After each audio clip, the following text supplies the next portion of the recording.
Na ensem na dɔɔso ho de obetie bi ene sa kyekyefoɔ nkabo mu ko ni bi no wo mu ekyemu a tier 2 bɛyɛ bosome nkro ne nya de sempanifoɔ de ma wo mo sanso na futu akwa ma ndi sempanifoɔ sɛ egyinaye wo mo asi wo marahye bedwam no enka achi wo mu betumi asesa wonom adwen NDC maburu bi nso bi no kasa ne wo mo nkyem entem akye se tu sɛ gyinasi a mpanifoɔ asi so wo yɛ nsakyerɛ marahye bedwam no efa so obegye atum efa so wagitum a enye yie waya kefo nso akasa kyerɛ de enti a enkoda ne bi wonom a wonom nso hwɛ no wotwa mu we ne nsɛm ahodoɔ bi na no pɛ de so mo sɛ bedwam so kasie na uhyia me a ɛyɛ afrɛ me anɔkye waba adwoa sɛ wafensɛm ne nkyerɛ mu no mede to aso ama akyerɛkyerɛfoɔ nkaba mu kuo bi yɛ wɔ man Ghana mu bi te sɛ NAT Nagrat CCT ɛne tewu wɔ mo ne Ghana band yɛ CNA ne nyina ɛne sɛ wokyerɛ mu ɛne tier 2 no bɛyɛ bosome nkuru ne mpanimfoɔ tete ato hɔ no a kabra so sɛ wotimi tua mo mo nso ɛnya de sɛ wabɔ mpanimfoɔ ababa mpanimfoɔ de amɔ mo ne no nti no ɛna wɔn mo kyerɛ sɛ sɛ de Ghana Education Service adwumako a pass wɔn hwɛ komosua ho nsɛm so kɔ nhyehyɛeɛ sɛ mpanimfoɔ tete na ne ɛbrepam mo no wɔn fa ɛma wɔn mo no wɔn tia sɛ sɛ besi saa bre bosome nkuru akyi mpanimfoɔ ama sɛ sika no akamu oku a yɛwɔ pre-tertiary yɛka pre-tertiary a wɔmesua ɛhyɛ aseɛ free KG, primary, JHS, and SHS. Na mra a friend Act 766 Air Pension Act no. Create a tier 2 system of pension. Into Ghana Education Service, I had a friend no Ghana Education Service Occupational Pension Scheme. Na mra ne say bosum biano. Sika abaintua Edima akyerɛkyerɛfoɔ any other non-teaching staff or Ghana Education Service no aban ti mu 5% me market tua na yetua ma me no aban ti mu 5% na yɛfa sɛ sika no ento hɔ emma me yɛn invest na ndɔso sɛ na ebe asɛ me kɔ pension a yɛde sɛ sika no emma me sɛ me lamsam na yɛ haw nyinaa ne sɛ bosome nkunu nie a free last year 2022 April ebesi December 2022 aban atisika no every yaketuem enye sika nya aban dia wo aban 85% no every yen yaketuem nanso ontua sika no emfa ma Ghana Education Service Occupational Pension Scheme si yakika bomu a ebro 400 million na se sika we no eye na nka aban etua ene yakwa invest sika no krapo ewo fixed deposit interest rate no kwaya 10% a imagine mfaso anka sese sika no aba ho na mo na abayati pension sika no aka na kache onfa mba mayen kwa invest no de akire ni se amanfo pension no entumi enyini ento bi kwa check ne balance no ana glaku ede wo balance be sende wono wo be hwe ne sika no eya fia bi efi se aban ntue sika no ne mre so na ye gina so a invest ma sika no awo nioma ye be ye no ye di kan yi mu ba ko pe ene ye di akire de ye di kan ye be ye ne se by the end of next month February na aban entua over 400 million na 433 million na aban entua se sika na de ye di kan ye be ye ne ye be ko Ghana Education Service Occupational Pension Scheme na bosumi bia no fees omutua di man National Pension Regulatory Authority no omeje etua bi hono na afi yenko NDC amanyoko no emu na opanyina hono no ogina mu amanfo ye wozibila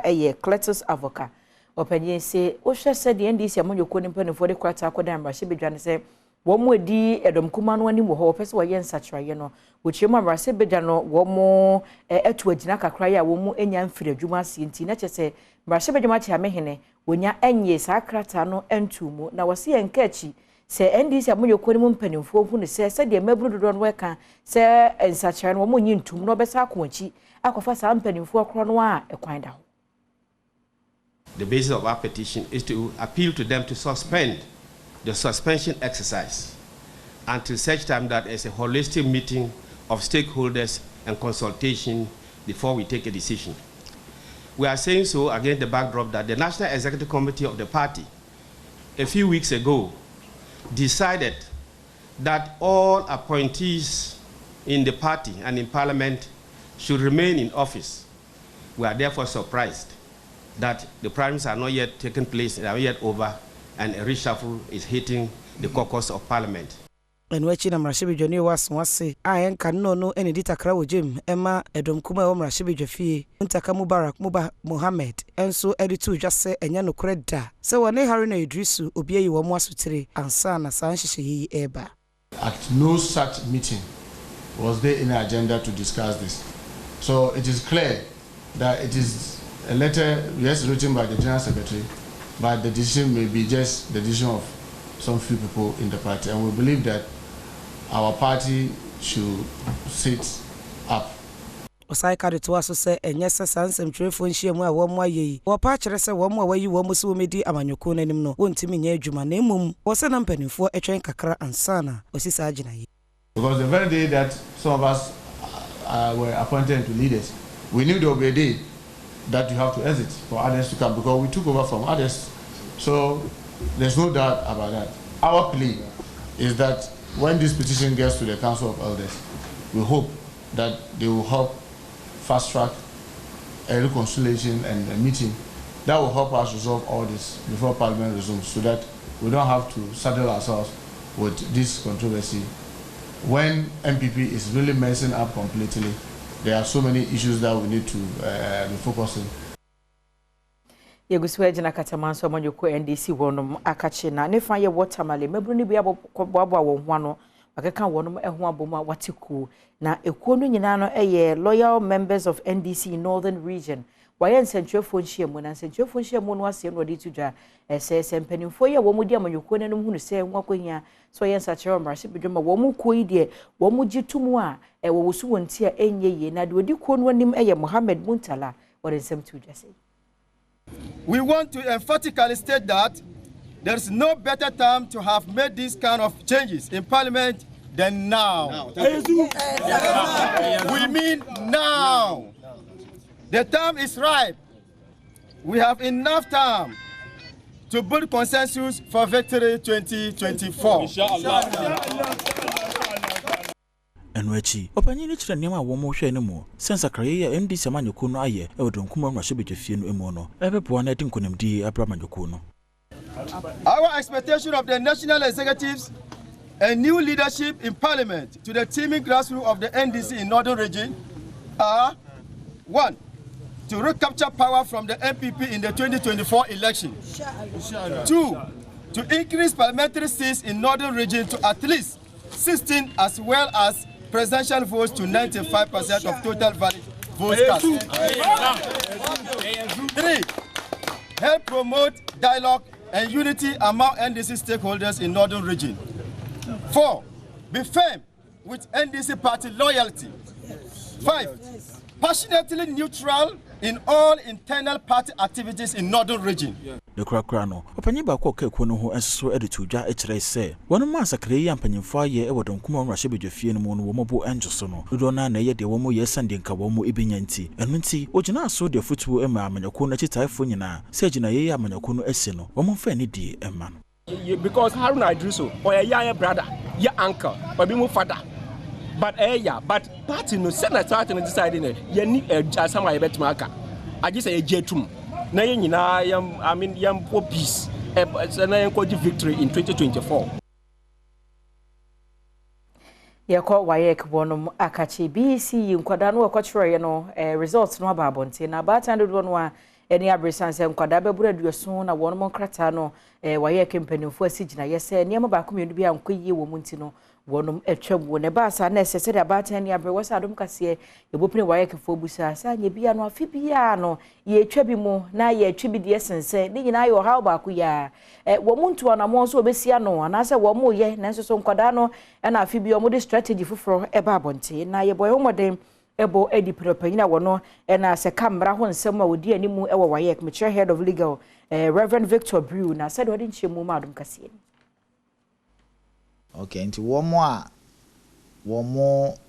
ede mobile phone call mo ne die say ne was 73 mo your school candidates and a private business so mienu pe and omodi mobile phone call ya nti omodi womo results nyina no yitwa ne nyina mo na womo a omode ye krata nneɛma ɔmo atwɛhwɛ so ɛkɔ examination room ɛne wɔn a ɔmo yɛ adwen baako ana ɔbɔ ɔmo ti mpɔ sɛ yɛ nyinaa no yɛ de paper wei kɔ anaasɛ wɔhwɛ me deɛ na mehwɛ wo deɛ no ɛne ne nyinaa no yɛ 416 of school candidates ɛha sɛ kɔnfoɔ bɛba ne papa mu anaasɛ yɛpɛ mu deɛ na anka ɛnkɔba ne sa enti wɔayɛ deɛ ɛyɛ adeɛ ɛha na mmom sɛ deɛ ɛha titiriw ɛne broni bɛka no the low moral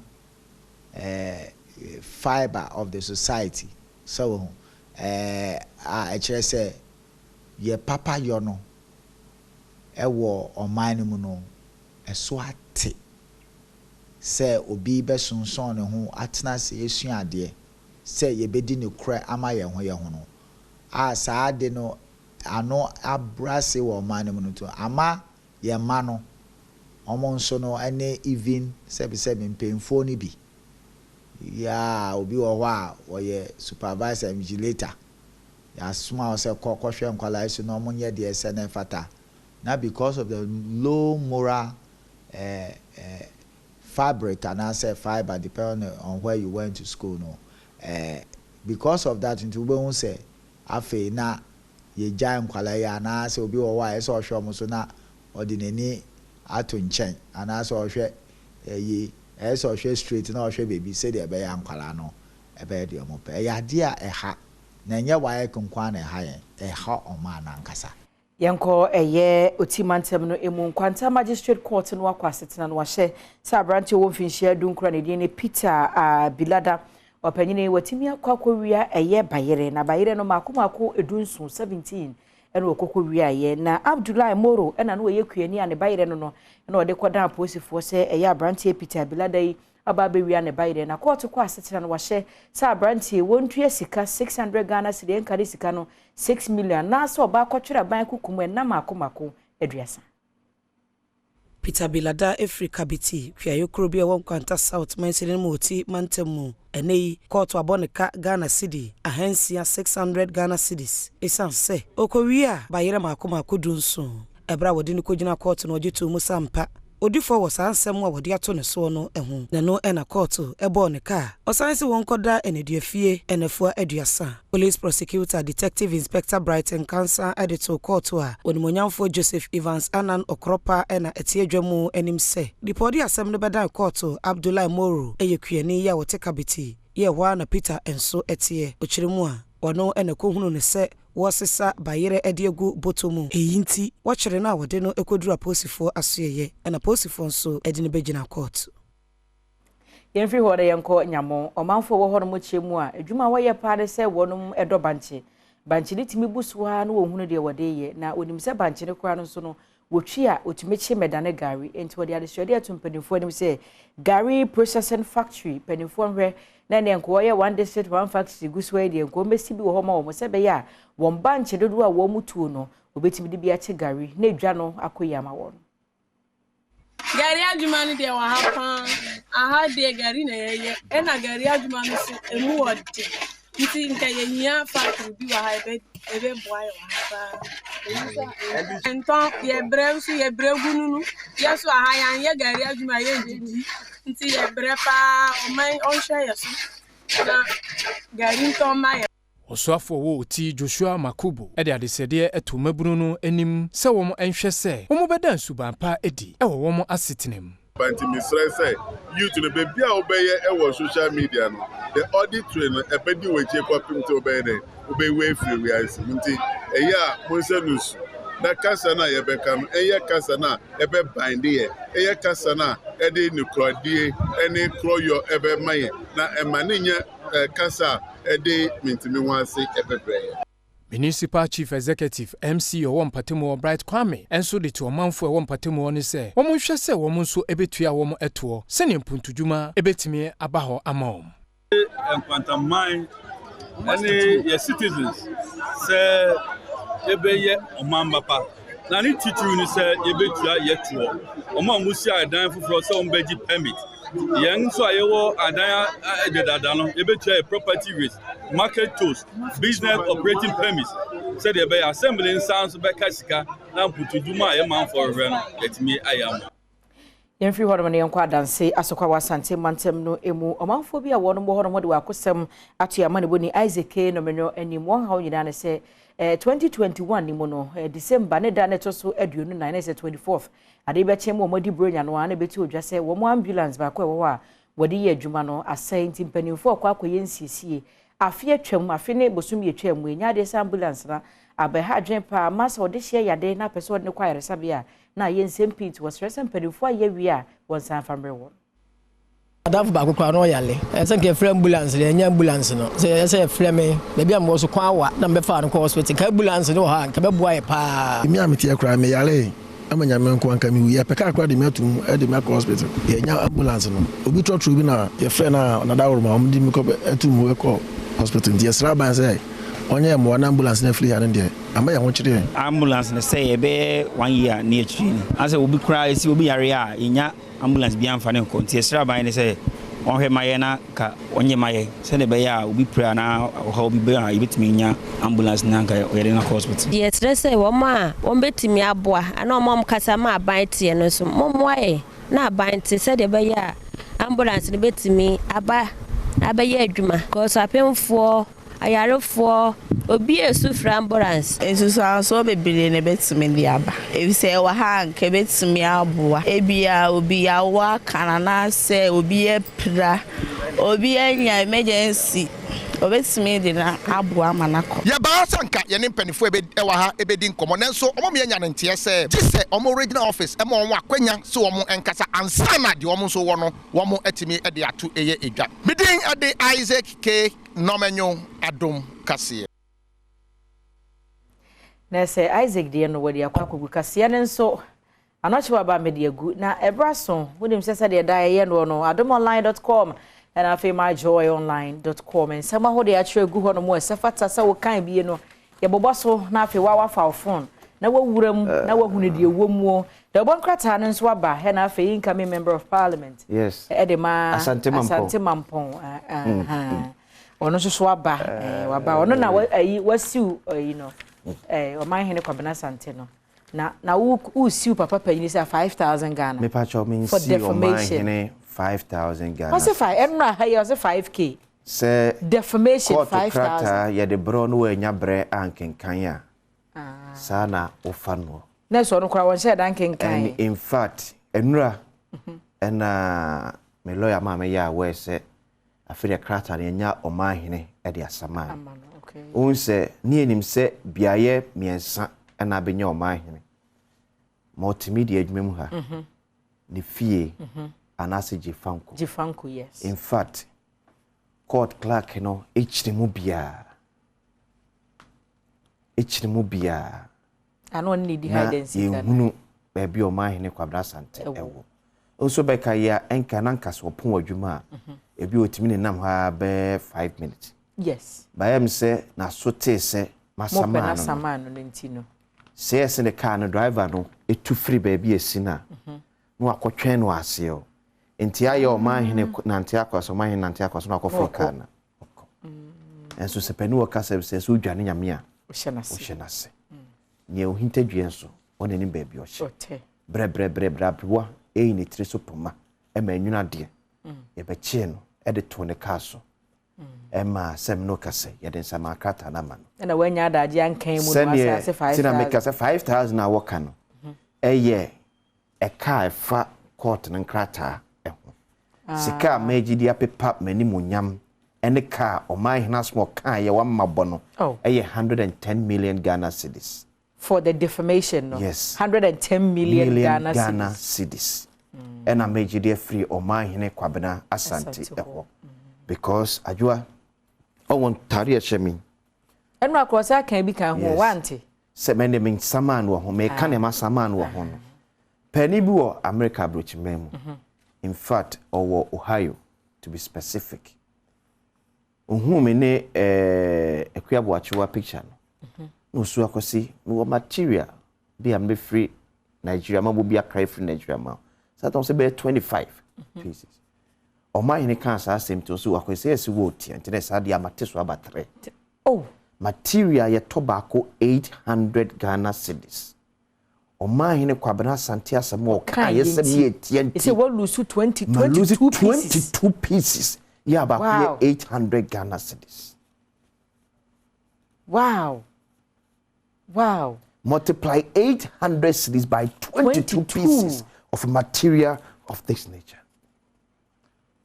Omahene kwabena asante amama lose sa sikawe. But being short is relative. It didn't make us a minimum the original so can say me short. Because what's in will be so. Minim o measurement. Omahene me ni wunyina ba bia nsusu da. No aka chem so wachem ya na se me wachem. Eti se omahene asama me se ya o de kuta height ne fa nante. Ebre so nam do ka ho. Emo me mama re de ka o me height. So eti sika omahene ma lose eno no. Ene mpanifo bia nanka enka nem no mundi etimiye fa pam se o akosi mienko se da bi ni petite ade. Oh, intimi for adam phobia. Let's say I affect you integrity. Asem na affect me nti se me to na mo se me sama omahene kwabra santia obi nti ase. Tinam se court enhwe sa ade ode adimi so maluzi 22 pieces of entuma papa se ye de pam kaftan. And no credibility. Etine en kakafta we kamo makuma ko dwonunum. Na suminya omahene kwabra sante eno na general manager frame me orabu but any die mu e ka chen se o se kebe ya me nam se be me ntimi drop yasem because it's on a national television. Oh yes, me to be in trace asem we ensign me nim nyina so omahene nyina so de ka chen se me yetietia me nim sa nyina so no ya obia owo pepa se oye madoye 25 pieces of kaftan. So de beba betwitwa the trouser na so de hu hia so beba. Sa ko say na se wo ti ade a ene mate so by 22 say wunya 3 say miensa ni say different Nigeria e de ba because of my assemble kwa okan be kwa de wahu no wunnim wo mo ache se o madwene wo sa so a wo akire bia na ko wa doye bi se ebi obaye basketball volley kura de amame me fie mpo. That's some because who say yema ye na ewa no. Sasem o man ni ka ye nti ebi asa dipa no e no obejai.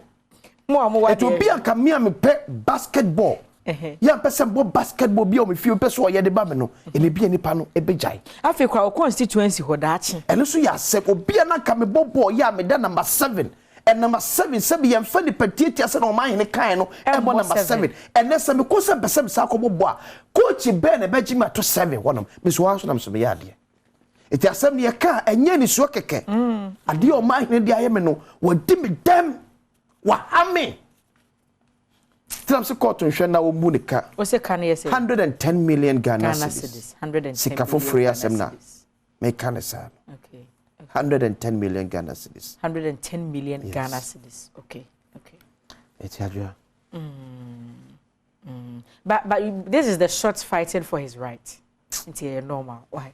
Nti nipanim guasia so yeketu abi. Wasemi. Enti no say. Obi ye obi bisa na how dey come back so wonsam. Me yetiatia say. Say. Me yetiatia say. Sa ko sinsi etia me yetiatia say.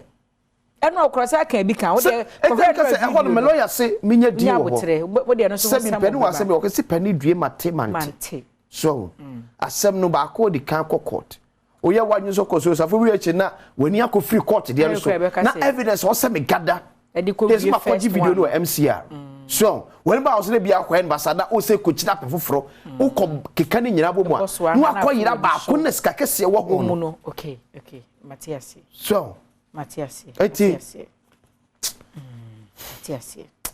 Adria yo. Yeah.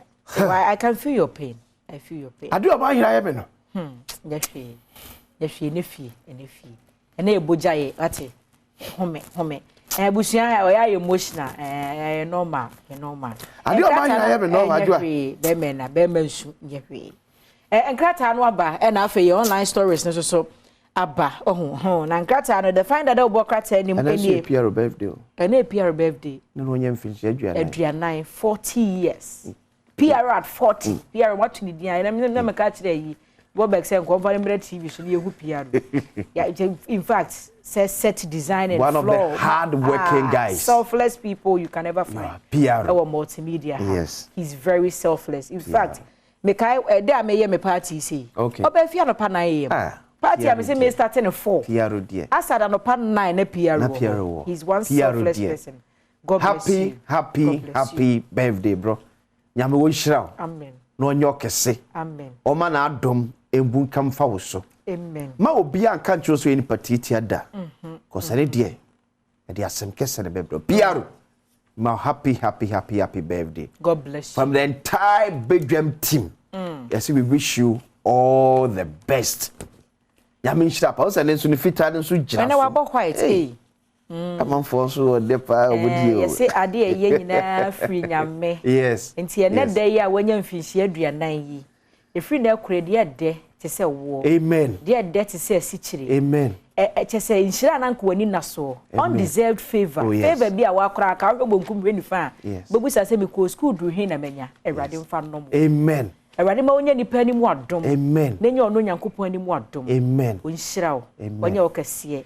Kopem se obeye kese pa na guess ne so no so wo mo sika wo motom ehun je hia for ma ne but breakfast or yeah I'm the lunch breakfast basket say osmona organizer ye try to many now ti alopa yes ye try to many now o chira party fort maka say oniska kro nkoji lo yes ti alopa breakfast kakra ona omso mama ye lunch so we are eti wo ameba nwren de unfortunate monka ho. The fortunate thing is PRO ye Katie favorite. Yes. And now ye Kenansa favorite. Or ya in fact when for her nyina omo hwema omo for nanimu 40 years 4th floor enya de ketua enti PRO awoda passion ko na menchira awoda passion ko adwa na rawo sem bi wo Daily Graphic de boka tanim. Suspected food poisoning. Wache kills 5. 40 others affected. Meti wache de nese Ghana ha. Yes. Hey.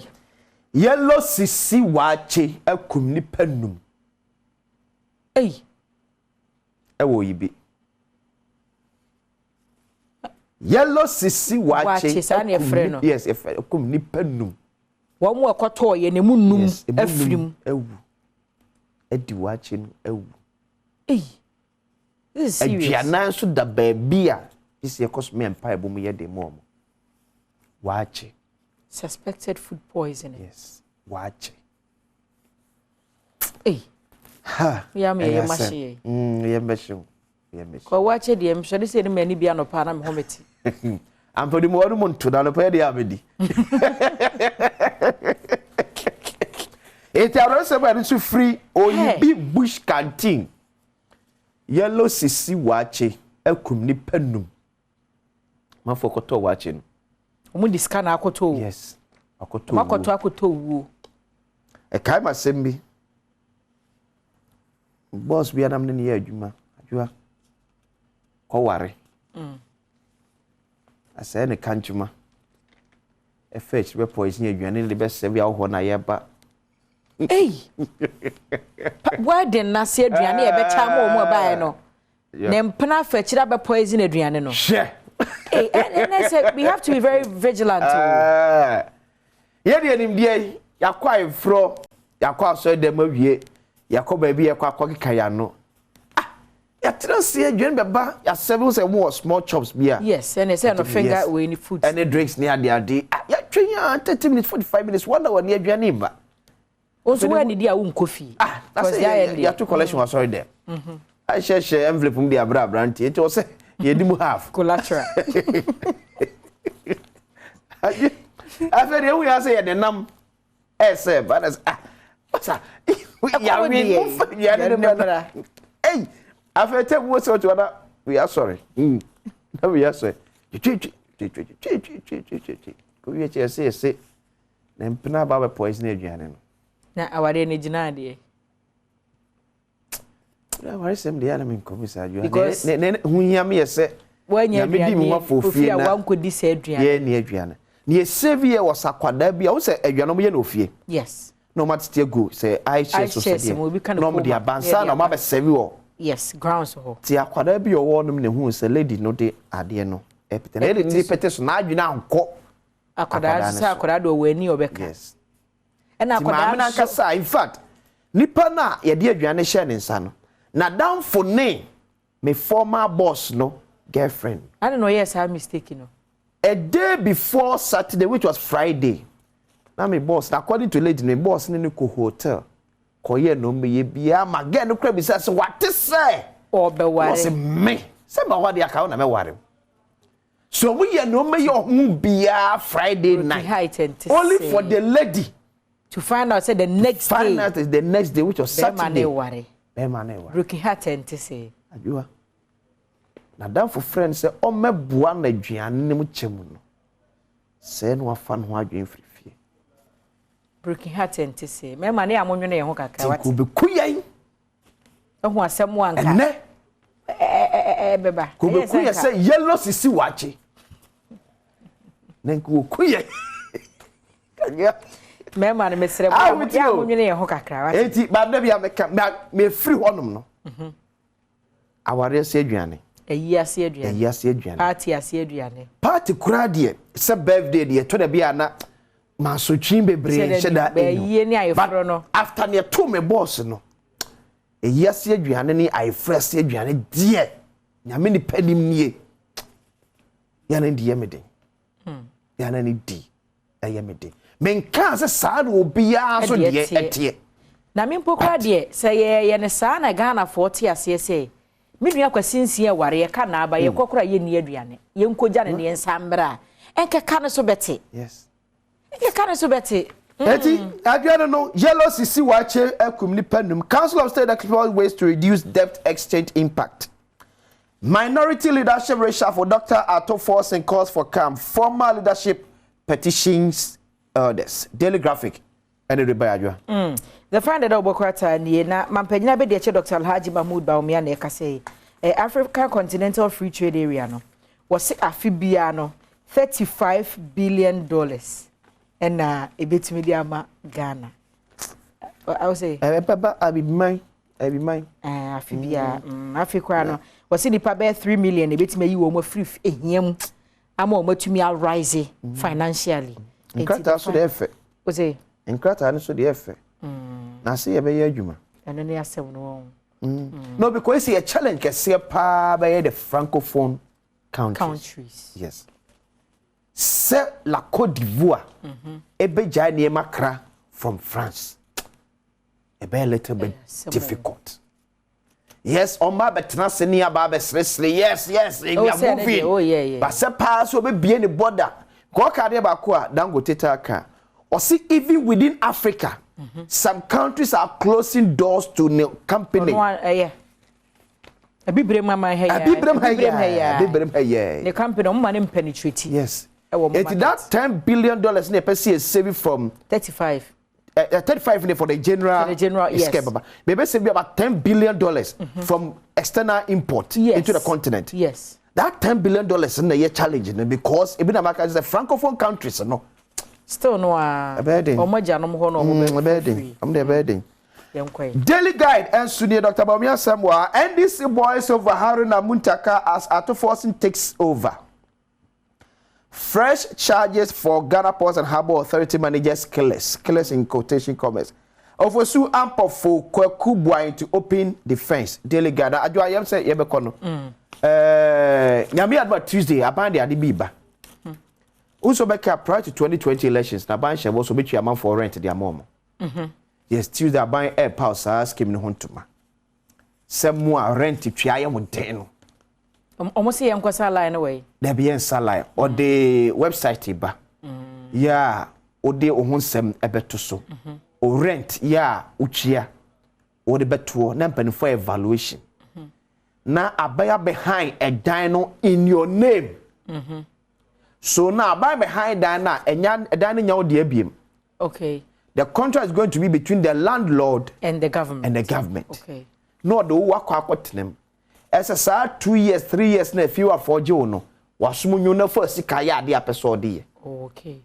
na ya pe kwa bisu no twa ne kakra bosumi ya se na be ya ho betimi an han okay na akuta be 6,000 10,000 kwa kotwa for 2 years what ya kwa ko ye adwuma bia maso abamfaso na de twa ne kakra but aban sise na be ya enkubum ntino or starting kakra from mo je bosumi akatua from abamu ene ankra enyu Tuesday amanfo ehwe sa aboshe no enimadwa Abusia ya online stories na de wo ho kwa Adom online ana say my draw online na bebregu ho na wakenka ma ye ko ne ekono ene ye fiada enti na kai se efisem wo ho mpense mu wo ho agbekansie wo ho sister Sunday so de ahosepe ebebro ye dan ye ho basisia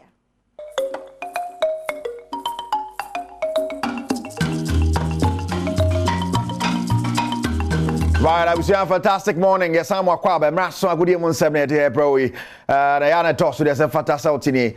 Na okokopie mu wo sedimo gel and roll on for catch. I say yes. Ghana for jetum. Enti say want ya me catch on ne. The sedimo gel and roll on no ye the two pain. Or the chiso or the faso.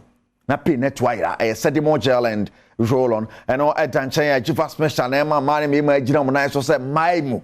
Ni me jifa special. Yes. I'm not sure about me introduce you Gifas Mr. Man who's not sure about nice way Gifas.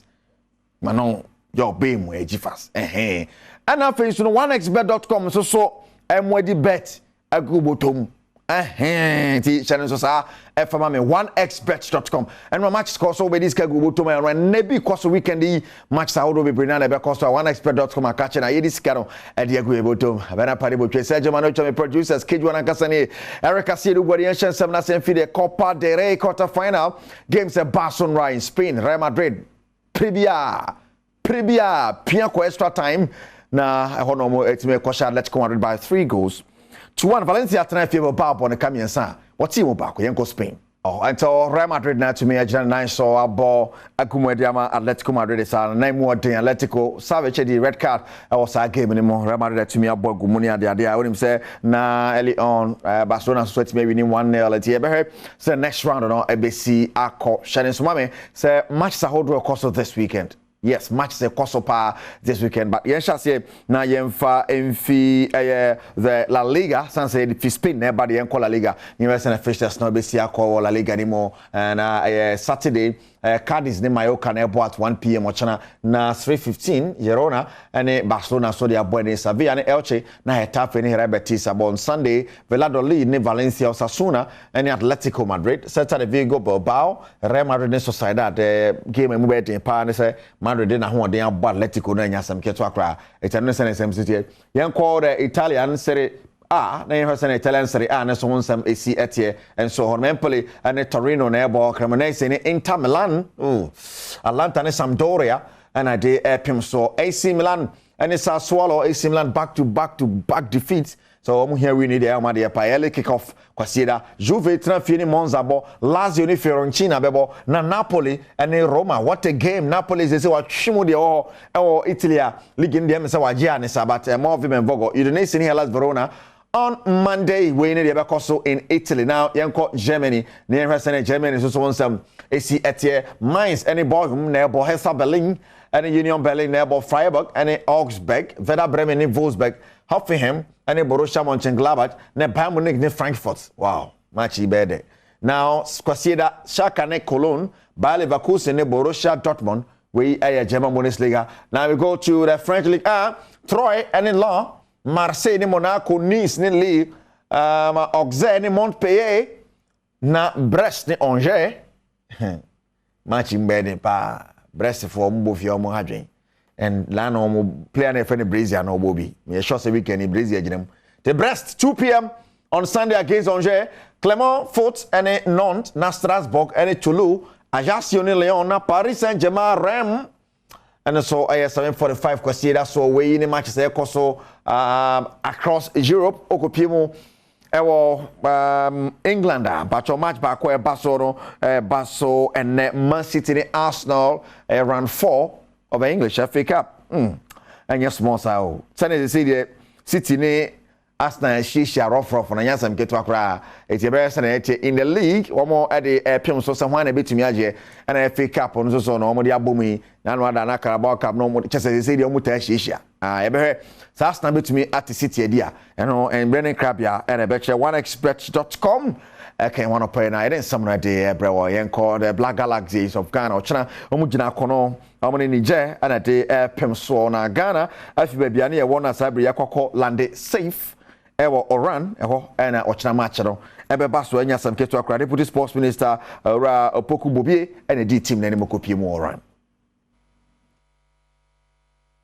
On behalf of the Ghanaian contingent, the ministry, the FA officials, I wish to thank all of you for a very warm welcome that we have received this evening. But if I should rate it, I will rate this one as higher than the one we received in Constantine. You have done so well. We are so happy about the arrangement, how we have been received, the setup and everything. As you can see, myself, my other senior members and the playing body, the technical body are so relaxed. I can see all of them are so happy about the organization and the arrangement put together. Thank you so much. All right.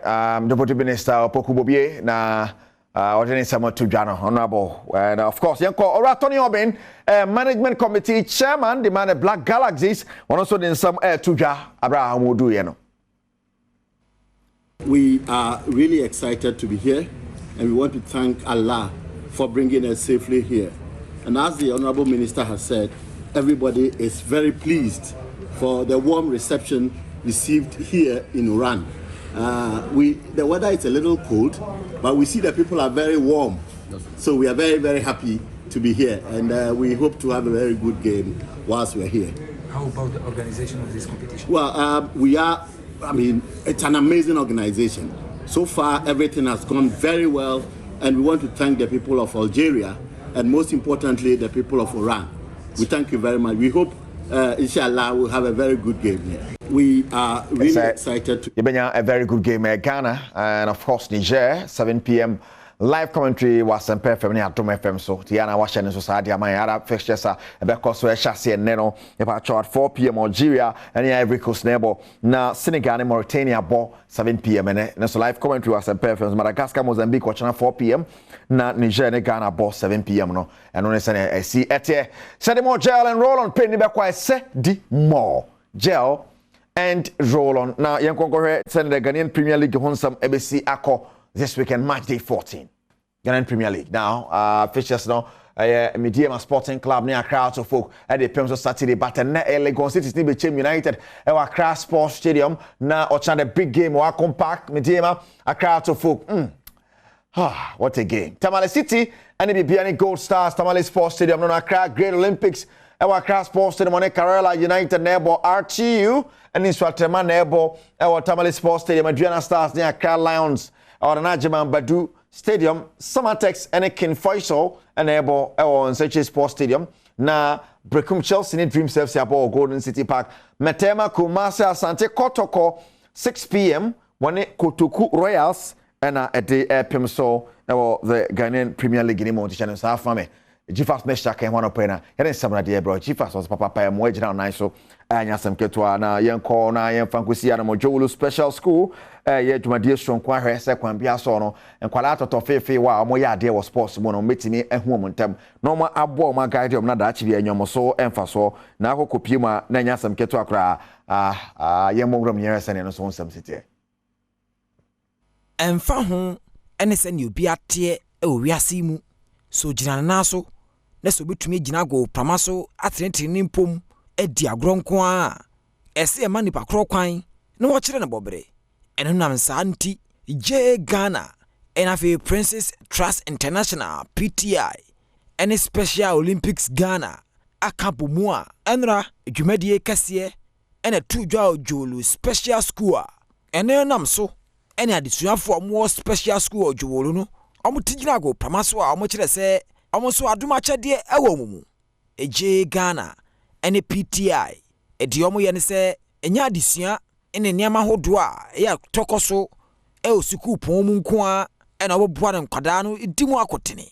In Emum, Nyama Hodwa and Quadano, ebe to me, say Jaw Moa, and also Ombatachri, and Hunti, ene omodi agudi ahodo edigu akwan mu a enkoda nketoa ya sebe omodi dami omuni omunuanom kabo mu a omoso kira de ometumi aye na maame Loretta Adom fe owusu program lead edma je Ghana o kire di nti adwumade kese yi wo mo hyehyeye usually no ye gen say obi with disability a oniso ni faso ana ontimi nye bibia but and then ye hu ne say obi with disability a obetimi abobo obetimi aye musical chairs obetimi aye sack race any other sports activities say athletics ni sane mane nyina inti ye device say the be ya mo fama ne besua ekwan fa so onu mo be ye adwuma together to live in a developing society and also to help each other. Maame ani dia de Jen Parker woni woni kire PTA ono international program manager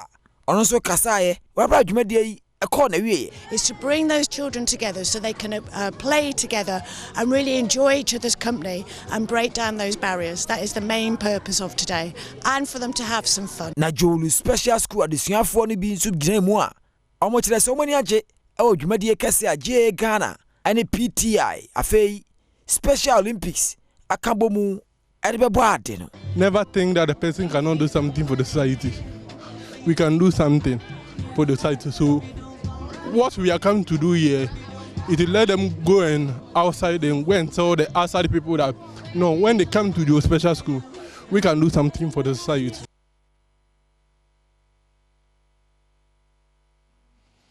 Wow. Yenya so na yemfansie na no pai. Samre ya na to so there's a fatal salt in the be kwan no. Na yede abati yede ba bia na wahye ne son ade aman oneexpert.com ken hona yede samna de bro oneexpert.com we bet ya oneexpert.com we can imagine say cause on Arsenal and Man City na de pim so eden we be hye Arsenal form na no den City so nyesa obeje ya no te den obi ade ball betum but obi ade ball tum we a hwan na ewi ni nyina no ejina so oneexpert.com akache na we discard ya go botum G-fast mixture enso na emo ejina na so ba mu ba be everywhere from head to toe. But Jana so a G-fast measure. Be so baby we kulungulungu ni na G-fast measure. And we here na no pay. Setimo gel and roll on. Pen biaba kwa Setimo gel and roll on. Channel so safa me na ma sanka bi. Se say there ekoye pa Senate pharmacy na kofaba from Neptune do 0208 986731 and 0208 219129 mo Shaman main station. And I think so no tema. Yes. Image wear matade enano pay unisex oko Instagram image wear obi hu na no mo preparation. Oh my beautiful stars they be from 0546 452 111 0546 452 111 image wear I'm gonna share matade no pay Sergio Manocho Bena Padibotwe me producers Kejo Nankasani Erica Siedu Bwedi and na kwa e feeder cause I heard you want to twaso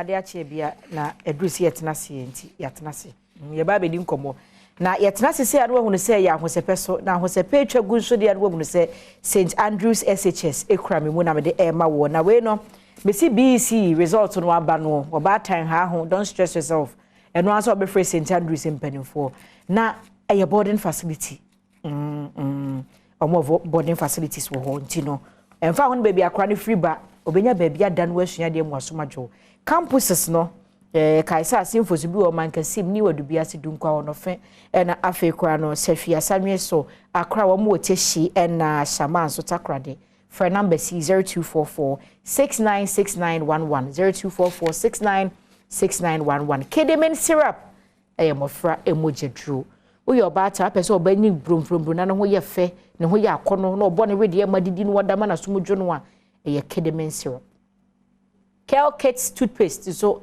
nkwada paste de twitwiri wo mo se free so obepie buo ekopem so obenya mfinhia dumienu no obata me no nya de akwada de betwitwi ne se ne yi wo ha obi onsa nkwada petofe chocolate ice cream ni sa nyama ni di eno nti na Kel fo adwere ho de nkwada paste aba o man de twitwi ne se abibia be ye fine na akwada no so no ne se nya hode se adwuma ko ne kura me mu ma afisem dwumade me de esom wo na enkomo aye ba be di no me kai. One of my TikTok videos, me raise concern. Ewo mo kwa anochi waba one ewo TikTok kwa. Me raise concern with the high prices of sanitary pads. Na me kai me ma shop. Na obi better pad. Na ye born na nipa. Hey sister Gria. And a bedroom baby. You say mu yi ni say diaper o.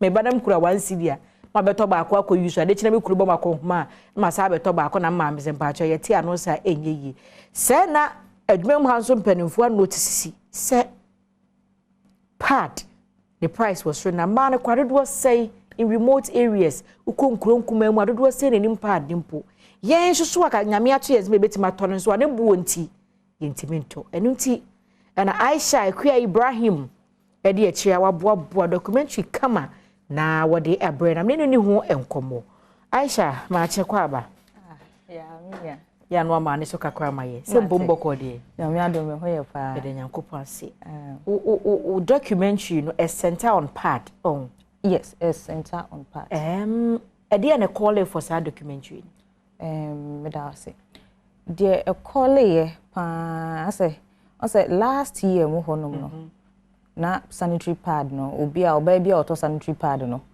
obedi madanse na de na ne boy den na ne boy den we ni mu kakra ye eno kwa na 5 cedis 50 pesos de ne boy den krakra de na say wato na 6 cedis na that time no me na meto e bia be 3 4 na me de gu ho se ne be ya bosome no bia nya afi na bosome bia mekwa akoto enti no me used to say me bear in the middle of last year, that's somewhere June, July, August, no. And I'm here say me kwa kutubi na de me use nasa. So me call me bisa ma me no so say the sanitary pad no e cost say be 7 cedis. Na me say sa. Until na that time na hia me until me to. Until me kwa de na me buefu. Say ama mo tonton ade no bi mo de omo ankasa as omo ankasa increase prices no.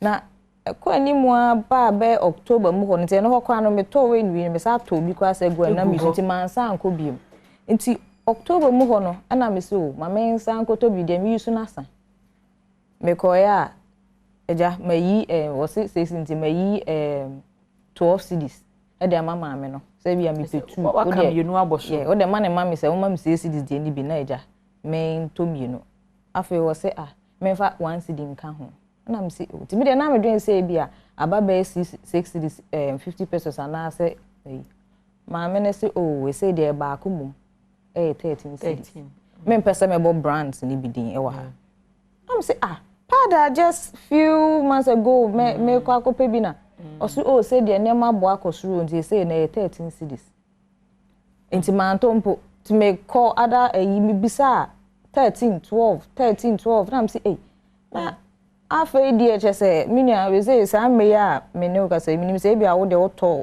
gu ho ntini wo hye den ho price na say me ne o ka say price of sanitary pads na kosora ma say no the least price ewu some I say 18 cedis 2025 ebi kra bro ebi kra ti me to bro sa enti na me bisa say enti no say me use pad you know because over sound heavy flow yes and now over offices so I won't be kasi me baba ko the whole day enti no asasa wo sesa ho go twice and I said 3 times so me bia be use you so what I say 20 cedis and 40 cedis 40 cedis na say enye obia won mo ane onye adwuma kra enje pay by month no won my day enti say day no wan kasa calculate ebu ho be kasa na say enye sika bia ba say u calculate na wo hwese nipa no the number of days I would be ye adwuma ansa na watimi atopad na first no kasa 40 cedis e betima to be 6 egu ho mo am what you see within 6 months and I say within 4 months but say no untimi ento sa 40 cedis eto me you know 40 cedis kwa just say bo no e bi kwa be 2 cedis bi kura sa ka ho ansa ti when is it airing time be na maboabo ni nyina no wawie enti ye hwe ni mu da be ye be hwe ni mu etifo sorry I have for omo hwe ni mu on Saturday na me bo a wo chena ya Ochina Saturday, yeah. Yes. 11. Yes. Esukodo so na. Esukodo 11:30 am. Okay. Because sanitary pass issue no. Ti ama emani bi kra no ahya ase. Back to Ntomago. And no kra no. Sign na obedi hu ni afa. Sign na tie ebu ono mo a obu ono kwampa ntomago no kwa ondi nini. O use no anyhow. Afa na de yare asa aba. Na yare ne ba hwan na bebo ho ka aban na enti no bo hu ni se eniso na yetra akwa but so wo ko wachi na say na wo analyze the situation ni ya obehu ne say enye asem simple sa enti no fapem nya se na be ya oba bia be nya ne mensesa bosumi ni nru no na wahwe no husu watimi ayusu sanitary pad no no wanya yare bia na documentary no utia ni anzamu wow enti Saturday sukodo Saturday 11:30 utie yesukodo na wa obehu ne say enye asem simple sa e bia make na look simple but usha nsemu Aisha yedase ebusuane se Aisha Ekua Ibrahim eno no sanitary pad ma ye bono ho documentary no ato ne bo ase adomu suko se wo hwe sukodo no ne yede bre wo ba tan ye te sei eno ko remote areas mpo a je se ye no mbisei no na voluntarily yetimi to top pad ko cheche man kwada se monyinyusu obi kura ni ma de kura na se ne bo aye de ne yentimi nto a bede ne atobia ma wo mo a ewo nchirima o how be ne de beba no ntina Aisha aboa nsem ya no eye Nyankopon ya dom a wo kine me 11:30 hia ewo sukodo so na de ehinta wo mu no yenhwe na afa yentumi ehunu na kwan na mpadifo so hwe na tax bi da so a won yin free so mama na menstruation is not a curse me da me ho aba ye ba afisem so de akachi no ebeto aso me basia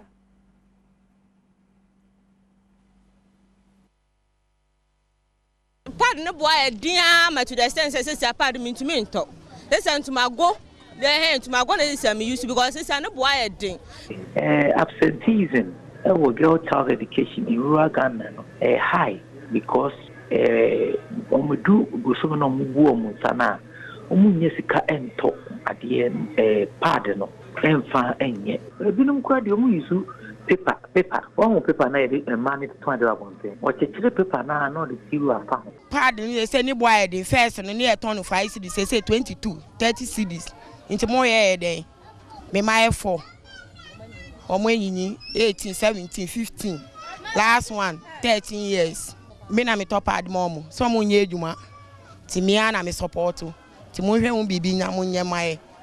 Exchange rates are affecting prices. Taxes are affecting prices. Anka omu wave VAT na. Anka ebi anka yende is anka ebi 25 cedis and 6 cedis. Pad no boy dia ma to the extent say pad me to me nto. Listen to my go. The hand to my go na say me use because say no boy din. The address so no.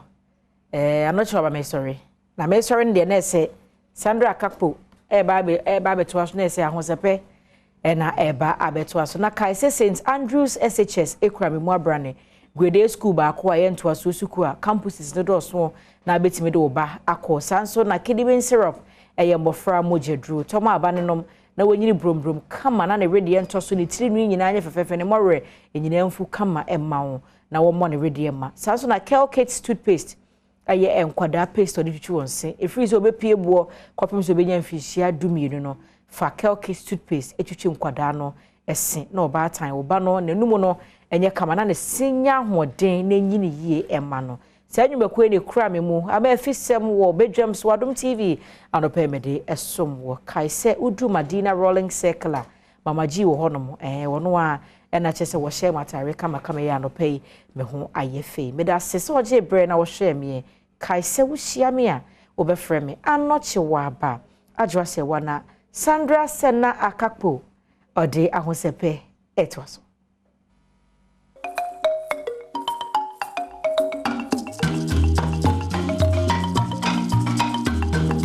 surgery na say hu tweet na directors about one ya hwa tweet no because ene the baby e be a social media paza na ede hu de ene daze tweet twegu pa inti Stoneboy ni one guard more Twitter no say at Asamojan you came true for me around this same time 7 years on you decided to take my surgery course. I am forever grateful with love emoji and now prayer emoji.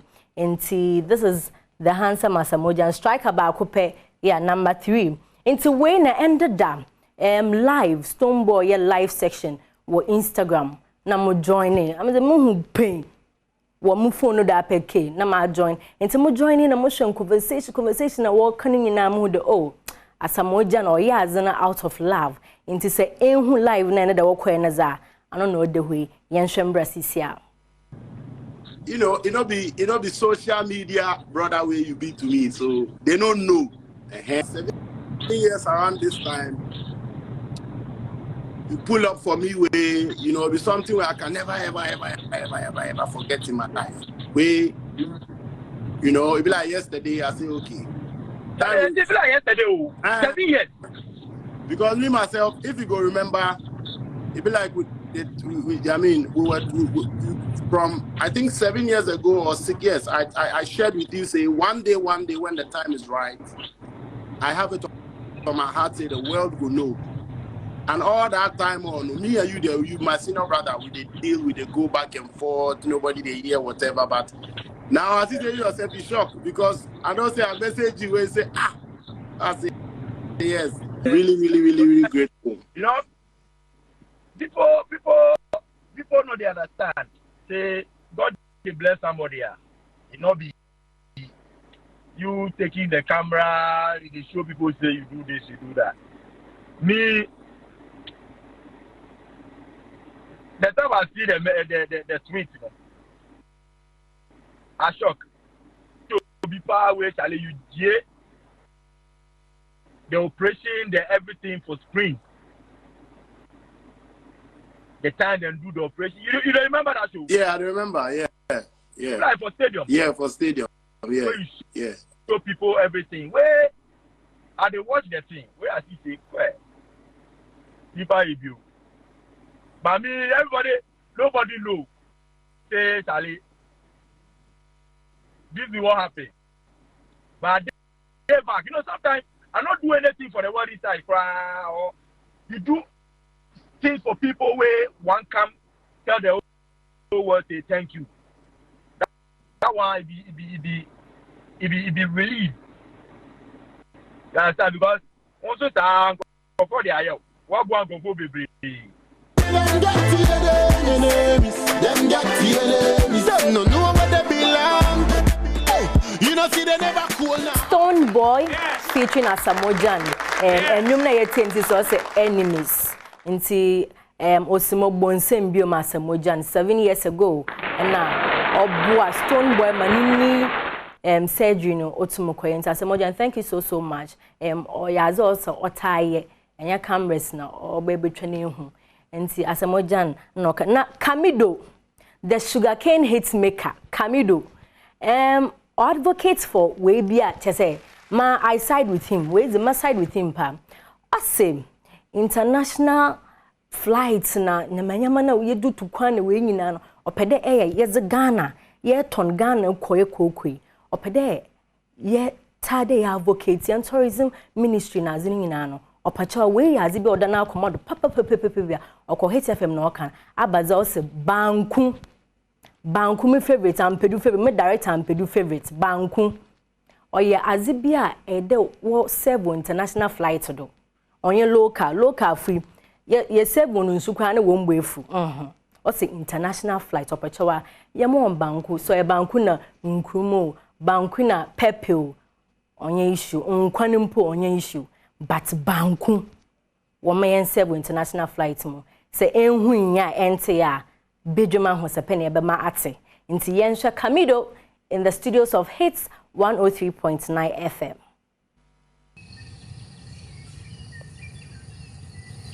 We saw a story this morning. You said Banku should be served on flights. Yeah.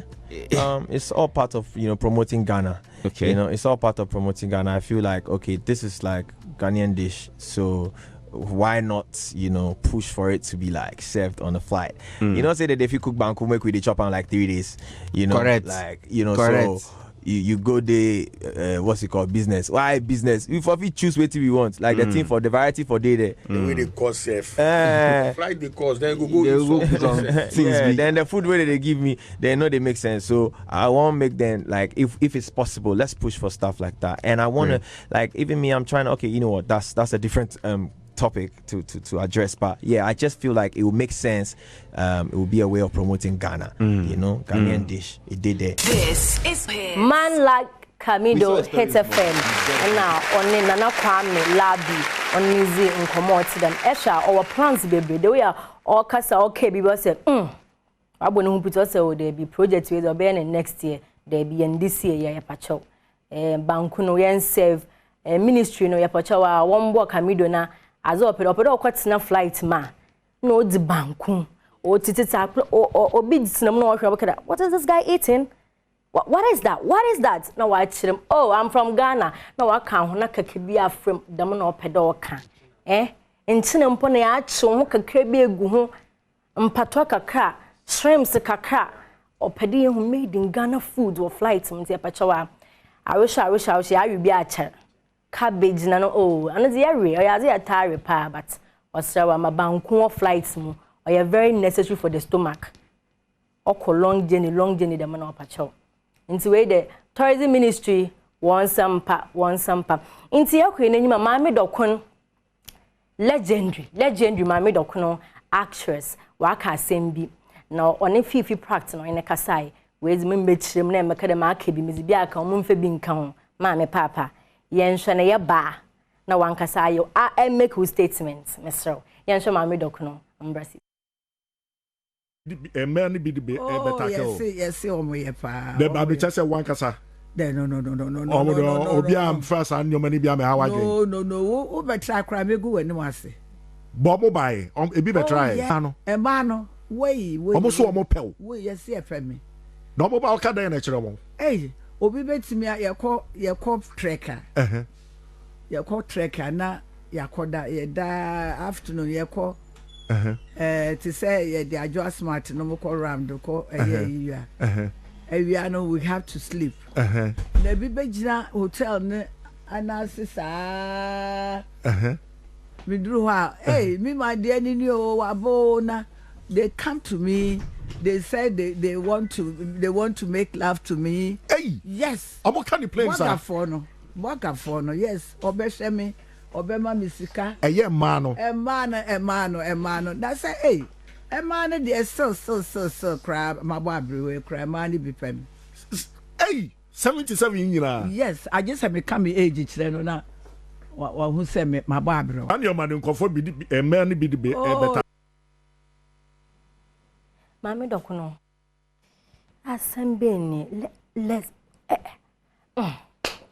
chawanyi nti mami dokuno na nkasa che na asemi o se chire aha na mizibesi na ze to na ye wie time na nso nti aha na ye zi bedroom ahosepe ye zibesi na before that no me set designer PRO Joseph and Mr. Joe at 40 intend the air party how we knew PRO be a hana betel because party be all you when you hano and maybe I men di because or 12 na air party into men di a desire screen or baba na Esther and then make up na Esther na Florence na way boom into Esther na Eugene and Florence Eugene and thank you so much for my beautiful makeup na mu crazy na na ze inde kwesinsia oba into Mzibesu hadi. Thank you for watching.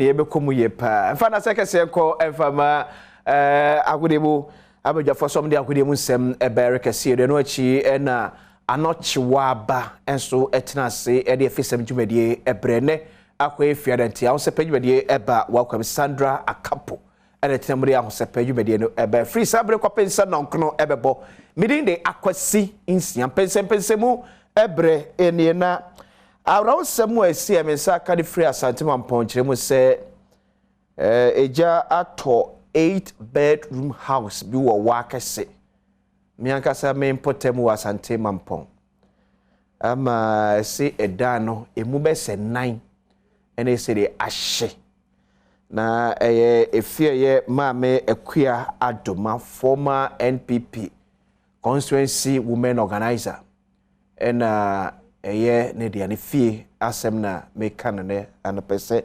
ahomache donko aba paunsema aduasa ena eja eto efie hodom na fortunate for us odumja adwekuo mpanfo etie no omaho eye ha emasem no kase watimi aboa abre eja no ano asnyame adom obia empra obia enfrem wisas wona etie no eho ye ha ententam so etimi eboama odi ejano eba efomti fire service adwumefo mo wasante mampon damase pa only say out of the 8 bedroom number said 9 ene ho kan nyina se nyame ase ye wo enkwana ye wo ahode maame akua adoma na obusua nso monkafra ye de nyame ase mara so wo monkwa eno ene adia obika ye adwetwem na happy birthday enko enfama Hilda Owusu Echao CEO Edma Love Hills Boutique ye wo Alhaji Israel we every Adom family ni nyina yesi we show happy birthday.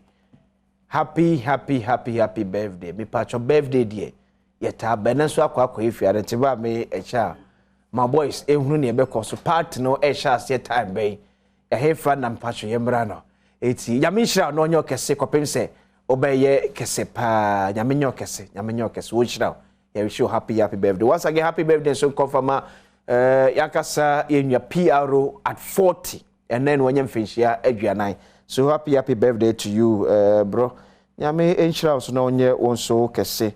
Kopem se obeye kese. But very good morning to Chairman Hakim Ade, NDC constituency chairman ya ward chifu at Timokwa constituency. Ala say chairman wo boam ye die ma mo kwan be 6 kilometers. Yetimi adwiso aye kama. Nyame enshira we na yehwe no dia free ya banyofo se metimi aye de amaye ebrano bi chairman. A very good morning to you for na sekese enkoma Hepaplax mixture e papa pe na abagya so ya obia enum bie eboa se na meya enti di yade me si malaria de da bia meka ho ase malaria enye ade papa ment no mane ndokro ni padwema ne sew ni padwam kofa asem emfa embrel edura ebetimi aboa eye Hepaplax mixture eye papa wonu manche no nya hode agira na so na akware gana ba bi etondro bia no okwa onsa ebeka bi ato uwie ni sare pacho wa perform papa e de kura wa per fridge papa e de siw dem air condition papa air condition ya enko blow e ma no kofa asem emfamro Franco Trading Enterprise na benya ne nyina e de afri etimi so wa opa bia de sise wo dem ayo kama bia de Franco Trading Enterprise makache na mekanfo e de amahwamo e won kran ena kumasi twose na asenye fita asenye kama wonum entos nyin carbon efefro no mu a eye kel charcoal toothpaste ena ye yuso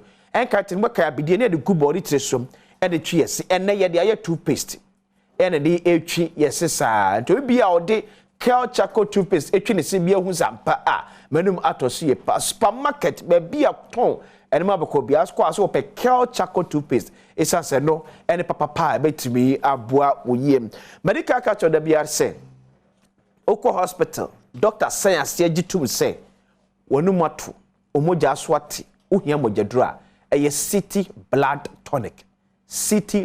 tonic ana mekanfo edi amasai be kona aso asene ema ye de bedwem pensem dwumadie bro free sabre kopem se non kono good morning to you boadu baby ya obi a share on an person ho ye de ye so edi enkomosam but quick one abejafo tenase asama ye di enkomo asem bi ha adwen ya think say or say Ghana ye nyina ye tenase as oman na ye dwen ho eye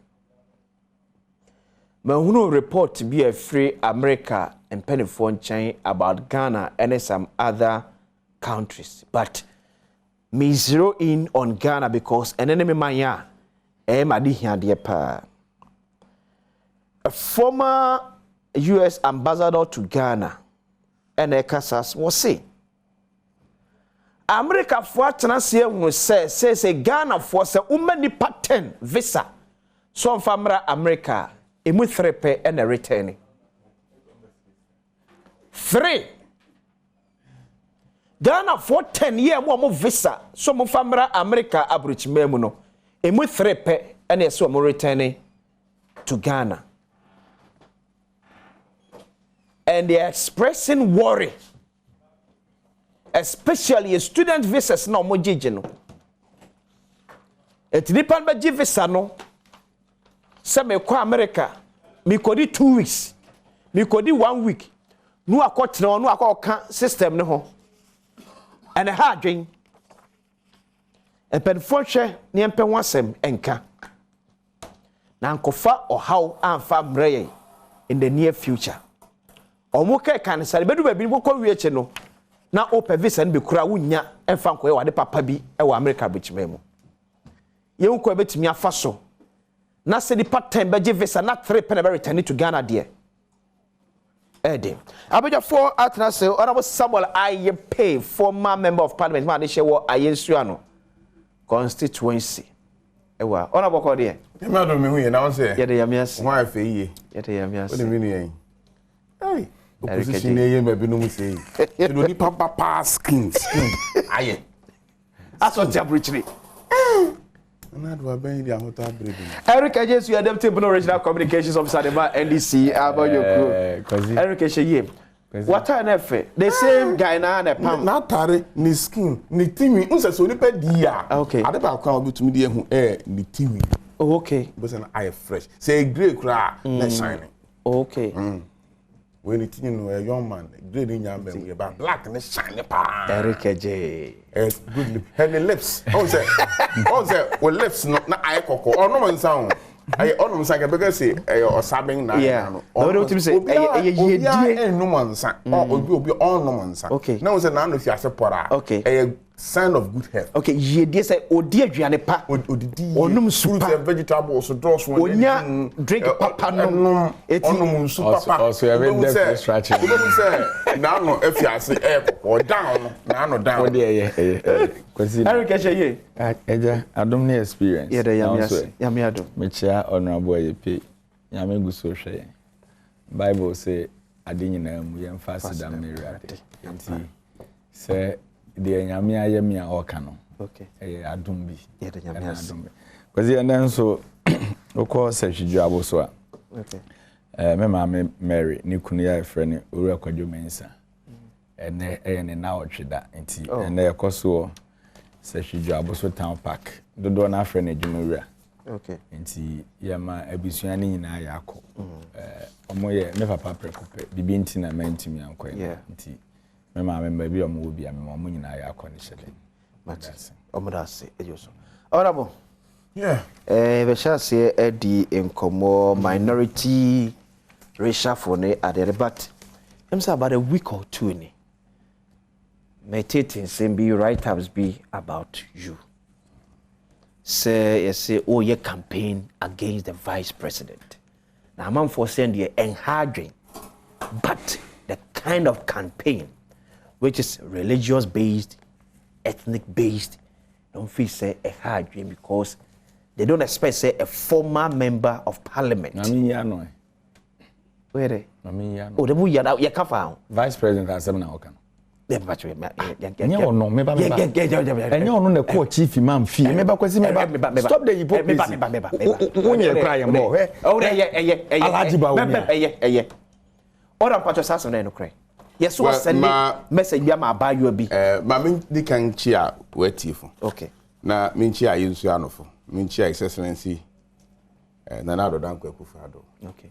Then minchia the next to lead. Afa. Ebefa. Anyway. Ura. Okay. Alan Koduchira Mati. Oh, okay. Minchia minua very maybe. Onye mi busuani so minua. That's me kwatena taifa. Obe farm madam for permasem. Yeah. Efere Thomas Dankwa. Ofi minua no mikrom ho. Bi ya you want Newmont. Kenya the show fi ahin fi pe. Ene you da Dankwa na yere ada de benkum so. Na ye kwa ni. Na ye be ye ni won kokko. No cha meti ye bi fi ape minkwa fi kra minua manyuna mekam. Okay. Ko ba ye momo yakọ wasie ni yere no. Okay. Eye maame Dankwa. Mrs. Bichar ebusuafo ni nyina ma wo nyina ya akọ. Na nyina yenko ne yenko bo a Burkina Faso a Taifa Burkina Faso be fi ha akọ. Enya asem ketwa ya me fa nyina yenko sanfa embraso. Amen. Be tra himfi. Yeteto no ahimfi. Nti se na nani wa na se yetu be kana na echi asem. Na ba me aidi. Ifia yetete mi Ifia me na na yere no me baasa. In a big compound house.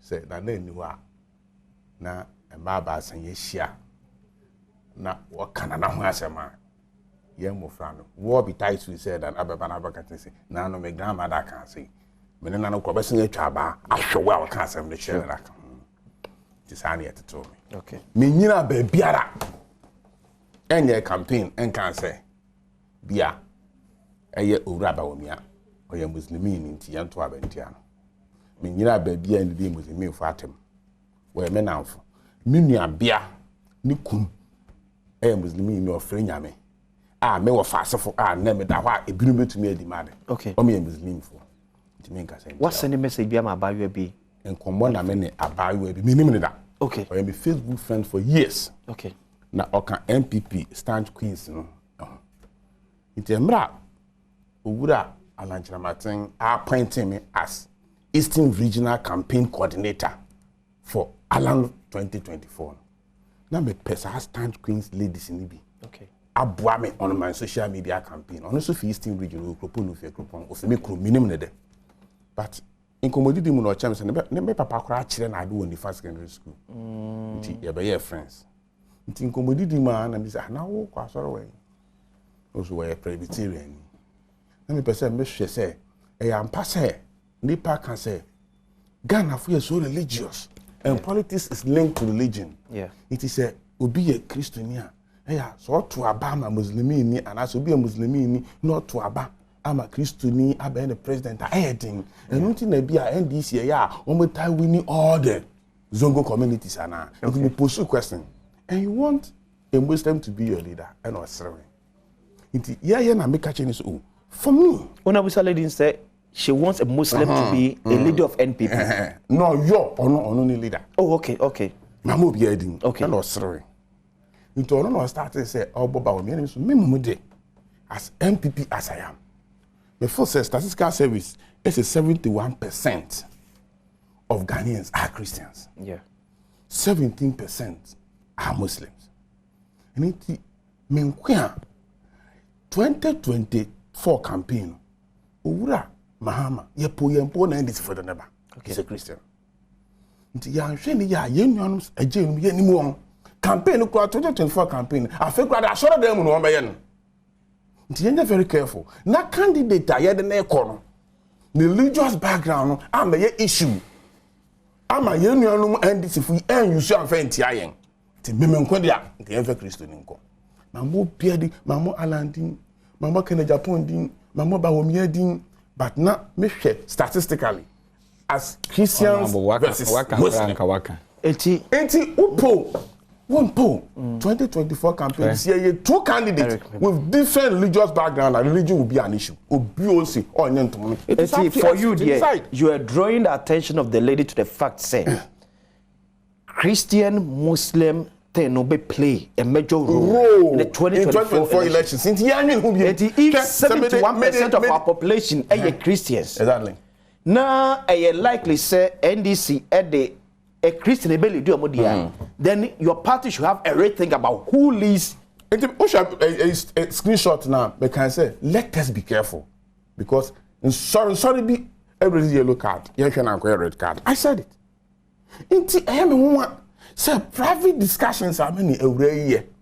Now picking on the two the world who social media. And I'm out for so you're more twisting in all angles.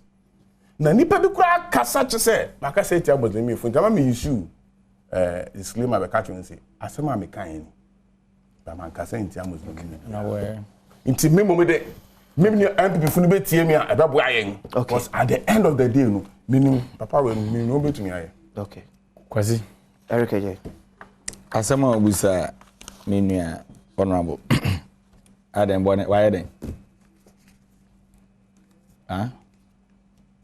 Yet by me no catch us or no shy young one, no calculation and no commented this. Timothy, you know. More calculations at near one. Omonya omonum dwan na yenka economy. Masa man for brew. Is it not the same by Umia? And on new Ramahama could share program as say, I will chief imam fee. And what catch you Ramahama say? Or yen what is up or your cremoni no pen cremusum no convert no mrebi 31st night no nane massive organa asori bia na asa John as be I was What are you talking about? Sorry, my grandson. So there may person Opo bia me ba senior me ba. What can I do? Yeah, oh me ba, oh dear me ba, Opo bia. Or yes, how religious politics. I want a chamber wumia. Dear no one here. Uni in 2016. But wumia be catch Ghana for say the Bible call presidency yemfa Quran kan. Now then at this time yemfa shina yenko. They should stop that politics. Or yeah, religious a chen ubia. What we are telling them today, they say, it is not about Bible or Quran. Yeah, the economy amount. Time I know economics, no, Quran. Okay. Look at the economy today. What my economy nejija. Eric, communications officer. What are they talking about? Senior, munya somewhere you never fa. Eric, my starting from fruit say. Yes, as you fear, oh yeah. With the setup is near 3, my Fabako. Debbie, or don't have a man, I Hey, I said, come just account the wild topic member. Another moment I'm going to turn on your program. When I actually I'll be discussing. Eric, we are then we Rebecca. If Rebecca. Yeah. If you party no.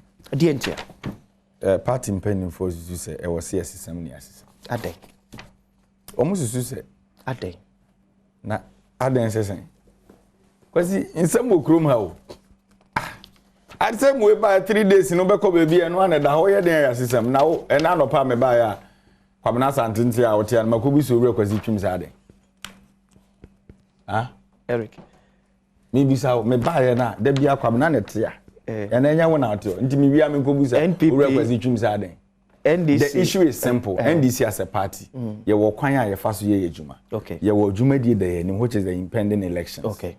Your sister party leadership from polling station to national. Okay. Impending for that dream ho no mususu say omoye nsakra bi wo mrahye bedwa fie bebo party no. Okay. So the decision aba. Assembly decision bi aba nya obi na ebe ye ne the outright. Okay. And you know it's a political decision within. Sure. Enti ade becho beti say minian me watermale si there bi enti ase aso asefo se enti ase atofo sin krumfo so ebo brass band. Kwame Agbodja krumfo so congratulate no. The same party. So what I'll say is consortium. Media whether they were consulted or not, menya aware. As at now, the party hierarchy said they were consulted. Some of the members of parliament and also they were not consulted. I may not be in the good position to know whether there was or not. Kwame na face a party in fact to deal with this situation. Oh, party in fair fine ni na. Yeah, a bro back. Do kono na ode be ya na se banku. Me bo anakuku. Yeah. It's in the yen from na yen kama aboto yen mumra because we need a united front for the battle ahead of us. That is why I can. Question say bimo erezi say ubeye even these changes now you consult the caucus because there are 3 folds of the party depending on when the party is in power. We have the party in government, the national party and the parliamentary party. Now the parliamentary party nankasa so one or the other fees almost do yes, party constitution mo amamra say national executives and any the parliamentary group leadership. For example, already chapter 13 of NPP constitution is statically say the national executives no NABE the party leadership. And they also have the to me so meet me as a crime. So I believe the same thing I apply to NDC. Don't you think that maybe be a year queer so near AC you know like they say party me na ya sakraye wo how leadership of parliament no are appointed. With the issue of consultation, and America say, as at now, I'm here. I don't know which is which. Okay. Whether they were consulted or not. Okay. But Metie General Secretary, you know, General Secretary said they were consulted. Yeah. Metie some of the MPs yesterday and so said they were not consulted. Yeah. They said they are here and they say togetherness. That is all. After that, no suggestion now they bano. Say kwanya ebe faso leaders approach how to go by it. But the issue are there was a TSA and say your party no wa ben mu a do ye kind for. Man penny or tia kunya so. Sure. Party no opposition and do ye kind for national chairman who is the leader of the party. Yeah. So this decision making by an ankasa no the party leadership. Okay. And I'm making a decision. What am I saying? No cry no buana me party leadership na hwamo. Who is the leader of the party? That's a national chairman. Can let a statement normal do normal say the leadership of the party. Because me share part I refer say the party leadership. And because we have the National Executive Committee, Functional Executive, they have Council of Elders. These three in the Kambum na party leadership na and say a fake ananek. Party leadership and say no. Obi never share the we na dey buy. Wow, massive. Some who baby on the question me free ba. Do you miss okay me? O ti na fake say. David, e nya ho na dey free. But then first I'm sure say because party there was structures in the party. Okay. National executive for na do mo decision about it. But we know I'm saying no see presentation yes me say. O say ya anya say the neck. As on no kan your party. Also your board chairman of Ghana Airport Company. What him say? So what I'm telling you is it's a decision from the party. Okay. But my pleadings with the MPs and they say whether good or bad, party na make a decision for the interest of the masses. Ne how Ghana for come Ghana for who say ye na ye alternative ye betimi agye omo fi connection mind for insem no. Mumma tin emra. Okay. Because at the end of the day, ye ko Ghana for na bebre more. Because there's no alternative. Until your best your party leadership.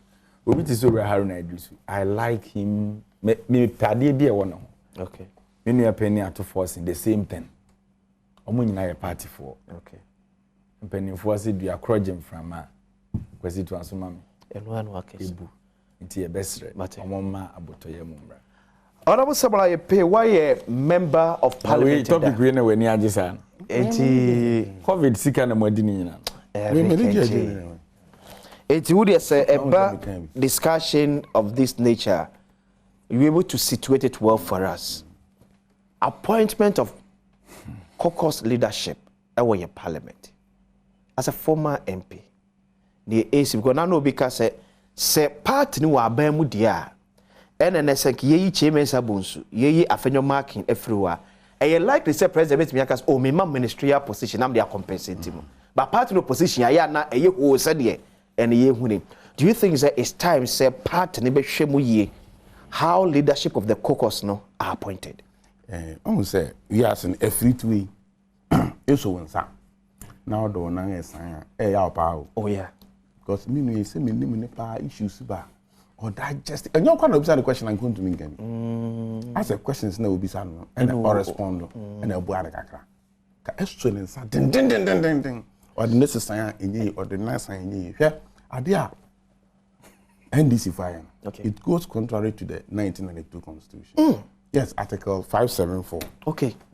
Article 574. As political parties need the say what internal 574. As kitchen say the political parties' internal organization must conform to the Constitution of the Republic of Ghana. Okay. Electoral Commission be to my ban. Hey, yes, it's serious offense. They've gone contrary to the Constitution. Okay, that's Article 574. Yes, we must conform. You see, Article saying. Was it 574? Adibia 574. Na say na okay. Say me news Article 574. Me Magasa me say 574. Was it 574? Let me say Okasa. Article 574. You do Okasa na me. Remember, as I make it remember. Article 5. Oh, the time remember. Come call no. Think come 574. Na me hu na me busa so me ma. Okay.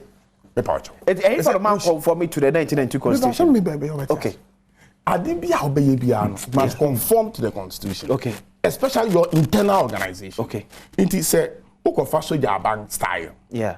Now, chairman of the party. Yeah. And the secretary, Trump Baby. Without even calling the functional executive committee. One will be one from the functional executive committee. Article 574. Eric Nyapte. When you article no quote to dangerous. Then what they say what hey. Now say one can say what as a general secretary of a party and the chairman of a party. Now say what Article 5 clauses on your clause 1 up to clause 8. Into Article 574. No. What are you talking about? This is the Constitution. Eric. Mr. Me are misleading.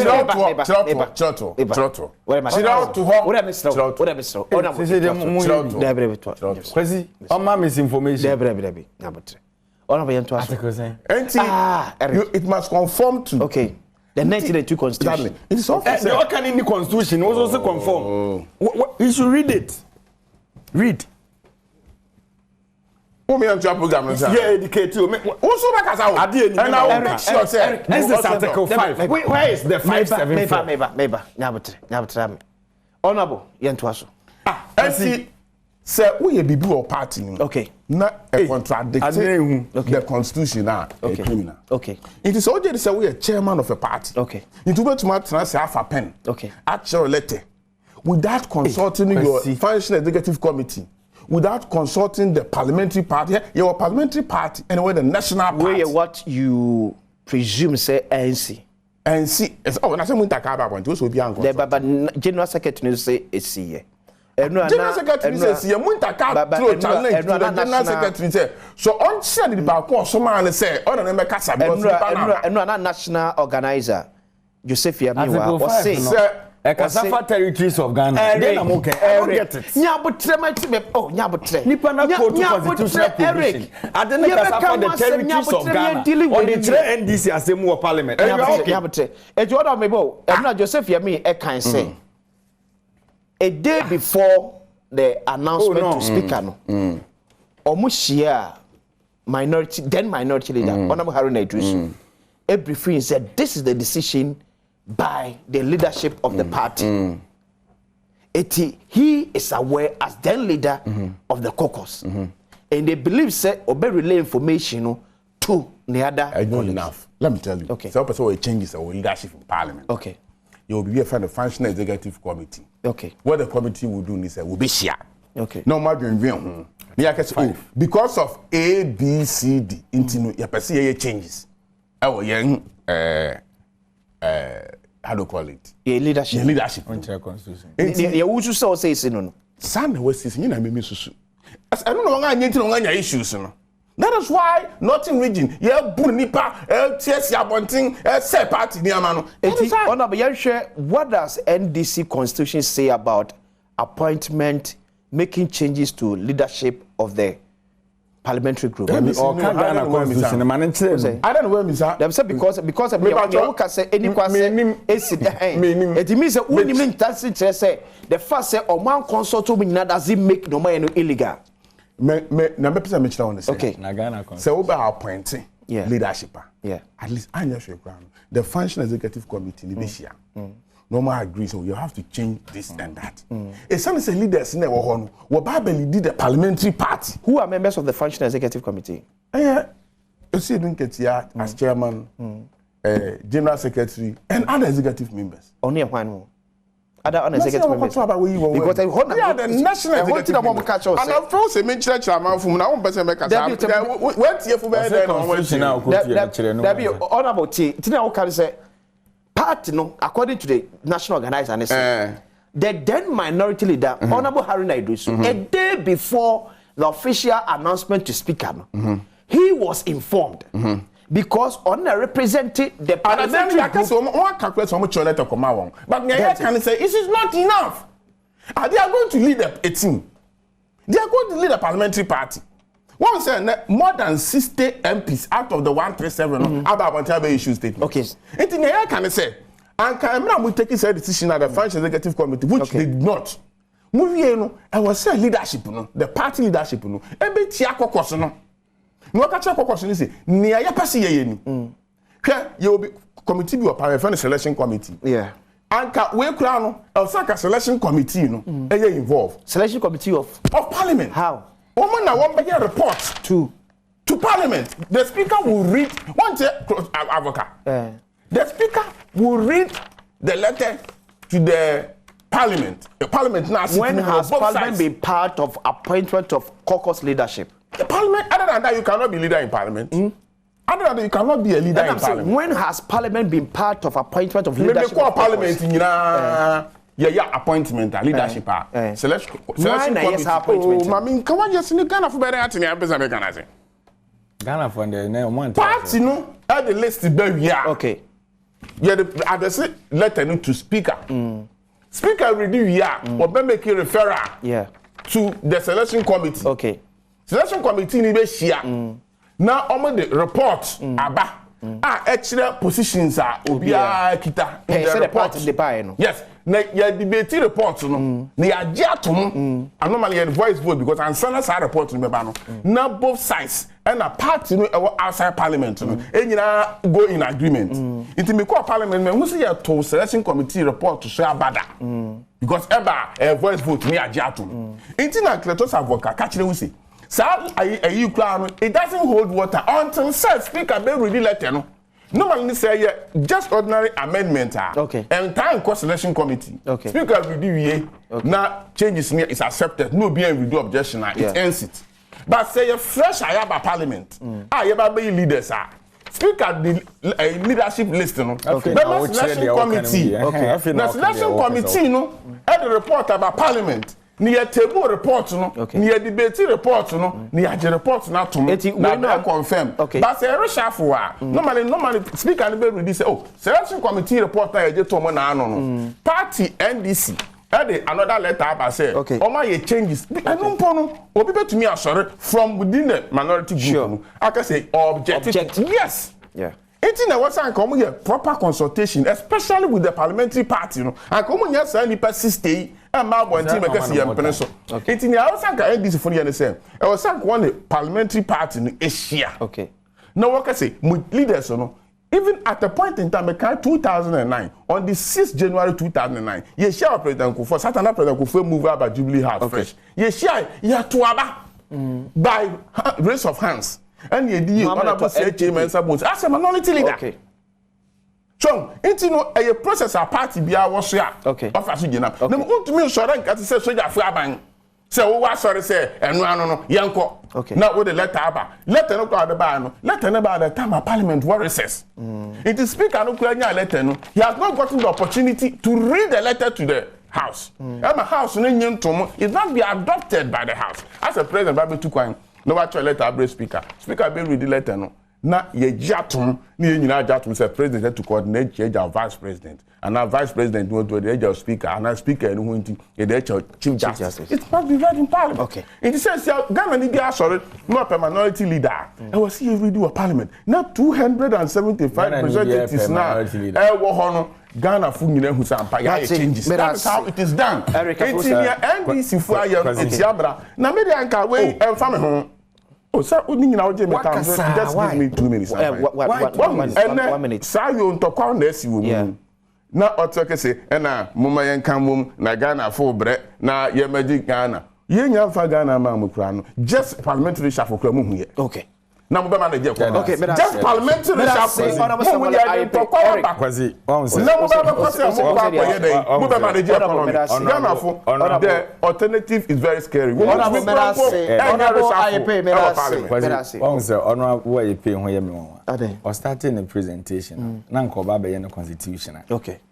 And I make a change said you can wait. Okay.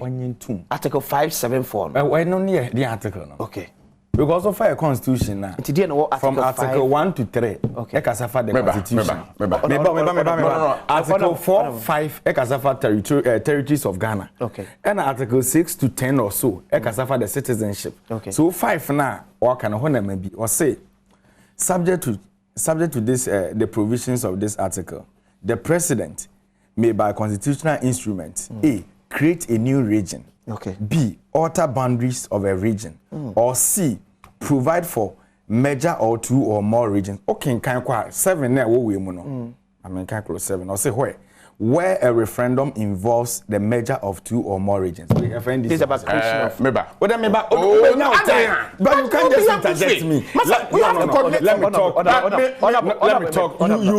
You Eric, withdraw. You also withdraw. Then I've read the article. Take the constitution and go through. Look for your article 475. Look for it.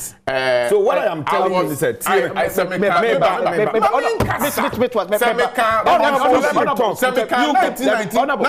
constitution wrong.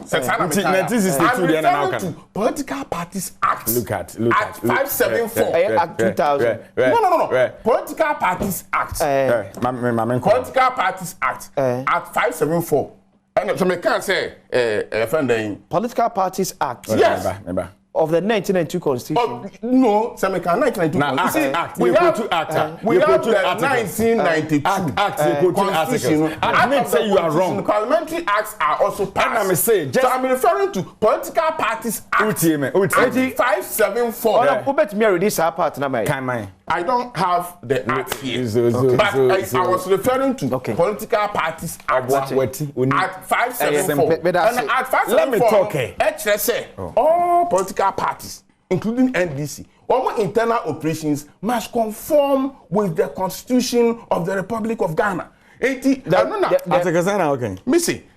Political Parties Act. Is it in conformity to the 1992 Constitution? Article 574 now can. Political Parties Act. And when I share all political parties to conform their duties and operations should be conformed with the 1992 Constitution. Honorable, when you get to me tell the other way around. But the fact is, the Political Parties Act. Is it for the 1992 Constitution? I can not and yes, I the other way around. The Political Parties Act, and all political parties to conform with the 1992 Constitution. The thing is, he got it wrong. But instead of him to eat the humble pie, what is wrong? Let me talk. Listen, I didn't get anything wrong. Honorable.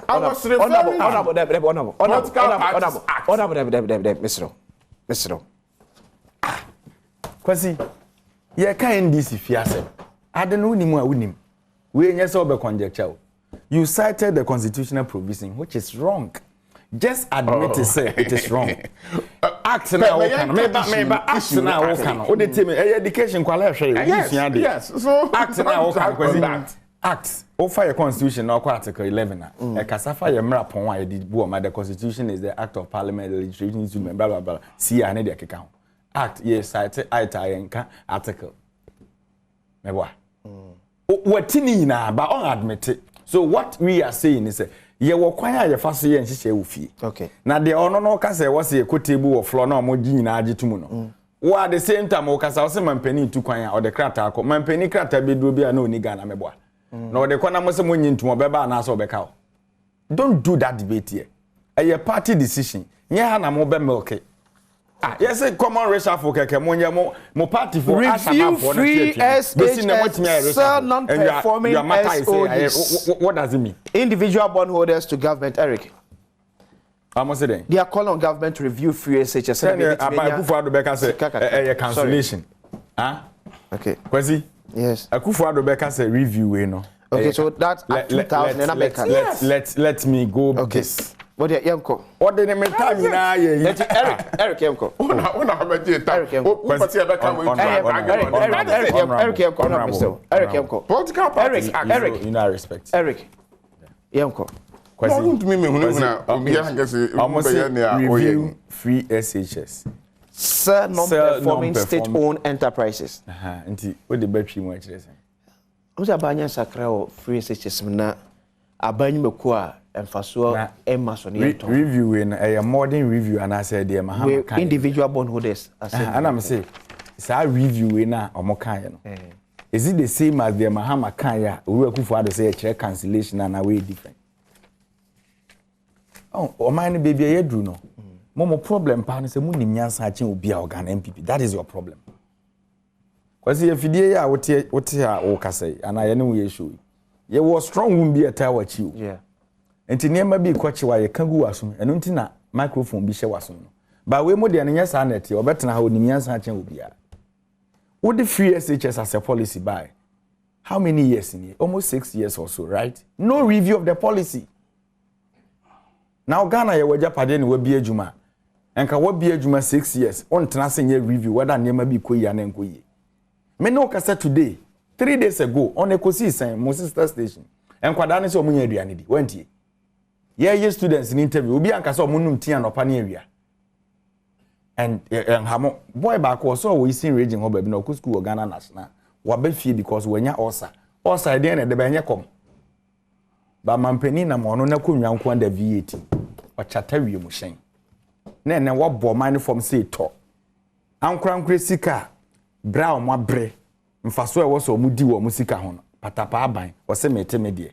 So now individual bondholders na wo de wonse kwhye omo minimum atwe omo akoma no. What they are telling you is say suanyansa aban free SHS policy no unnecessary spending because we have a Ministry of Education. You have a free SHS secretariat across the regions. What are they doing? What are they doing there? Nye Ghana for sika na no. Okay, 2020 SOE's report na buy no. South state companies no almost 99% to be aboka. Okay. Bost, GMPC, TOR, why na moka? Now your papa na ofie na obi adwuma na break even in economics. Won't you collapse the business? But look at the chunk of salaries they are taking. You are messing up the economy. Until the any say only wabusianfo kakra no mam milk Ghana japade awie no. Ankra fees mo bo awura ho. Papa na oye pensioni ono nko ade ni sika akoto bond no. Ene o da duru so. Bosome na duru ono nko aye be 10,000. Until no nim say men's gold is dangerous. Into the Nisika Koto government bond, not knowing that Momo a Ponzi scheme about more dangerous than men's good. Into Nisika no de beto hono. President Akufo-Addo ne keno for tani ba omi ase ya Reagan and the Navy was a jail the enofa.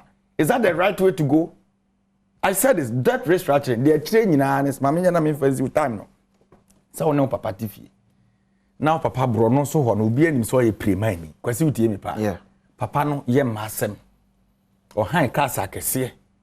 One wa ko high live band or so ne namfofo baji omani enti sa ko hwibra na no wo nyina no sika ne na enye ne dia na okwaji wo mi kurom Sumawura bank ye jibusia so ye mfa ntwe yanum spedede enti o papa je besia na no de just to trust some lifestyle kukuti ni ahantan ni dwe no na ne refi se boso mi nsia chi no bank ne beba baji ne sika president Akufo-Addo asem na meka no enti time anu wo han wi mu shen 1 hour $20,000 Otimi high oko baby 1 week na remution na pake o mane nko o se twen me kwa na yeko ni nyina na e charge o time anu okoto ane convoy be 60 na komwa nko anda baakum na soja ni te front na yeka obetina komwa so yi ministers 125 agrek nko yi deputies for the ohwe toast the ohwe body the ohwe bayire and na utimi twa aduane oh yes ane mani na we spoke about them and look at where we are today.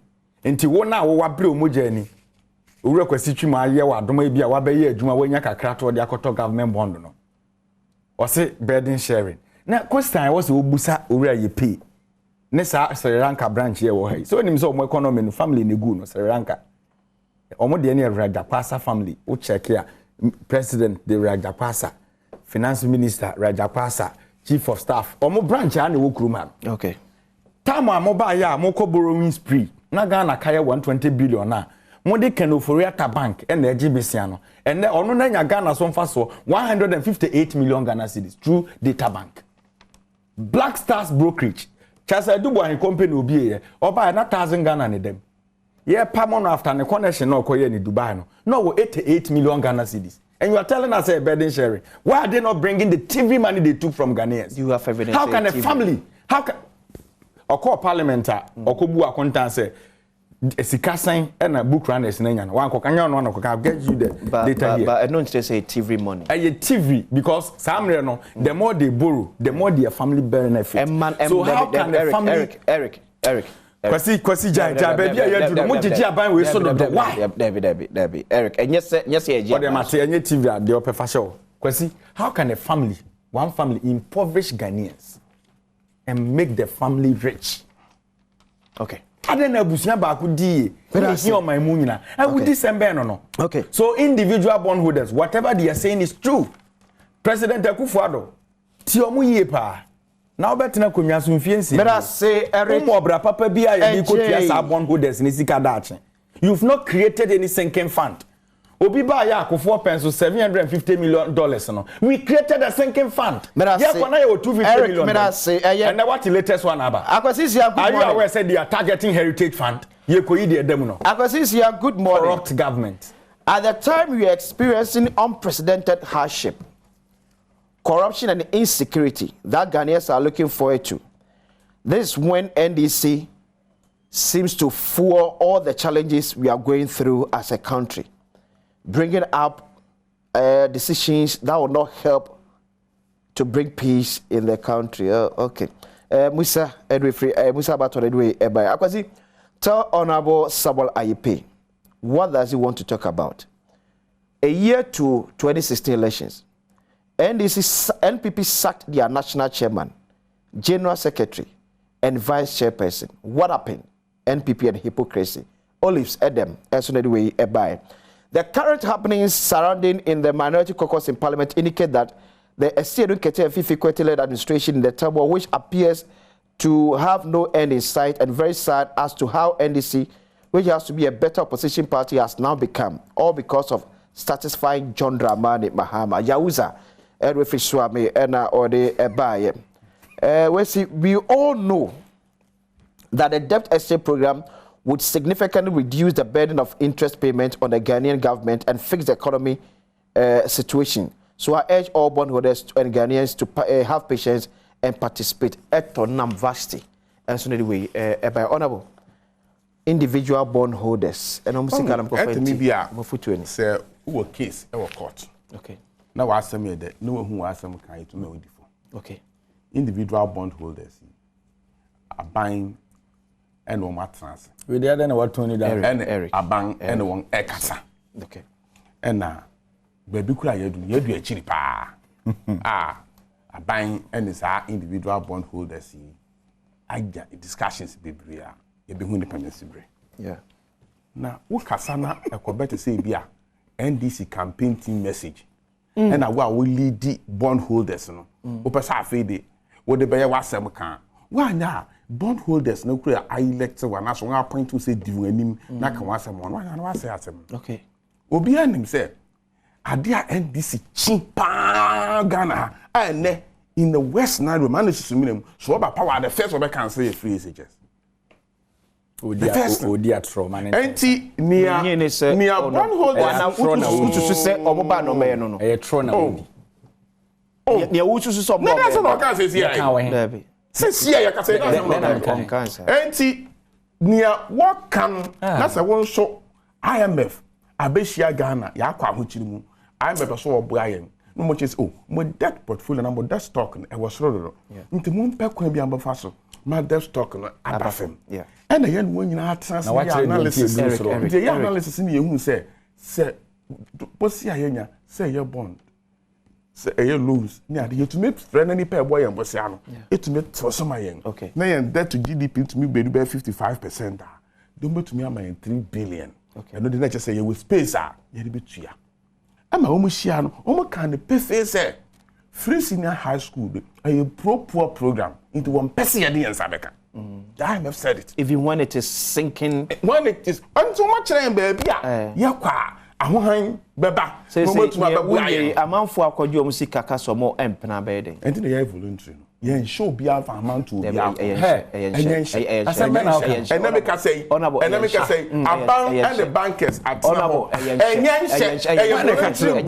holding system. What are you talking about?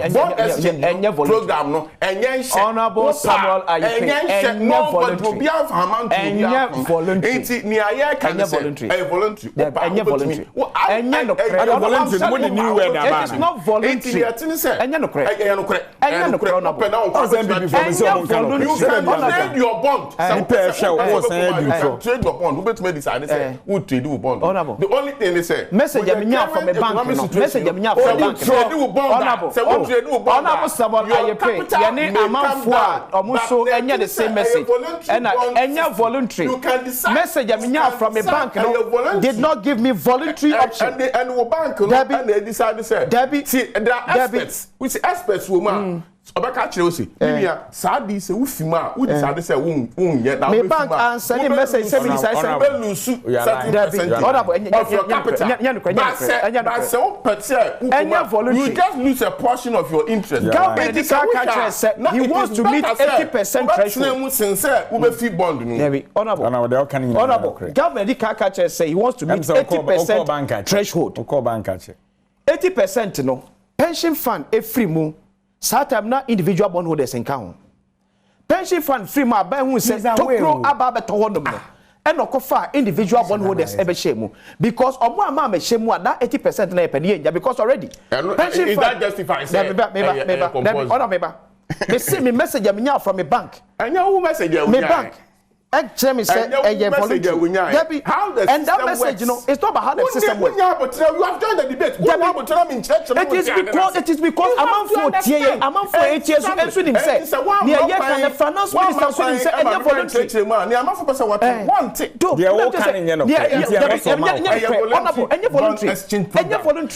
You will not sit here and let it go. No, because I never you can decide to pick the way you understand it. The finance minister himself knows, sir, domestic debt exchange, you know, or you know. Yeah, top bunch, no. And you're voluntary. Voluntary. And you're voluntary. It is not, say you're voluntary.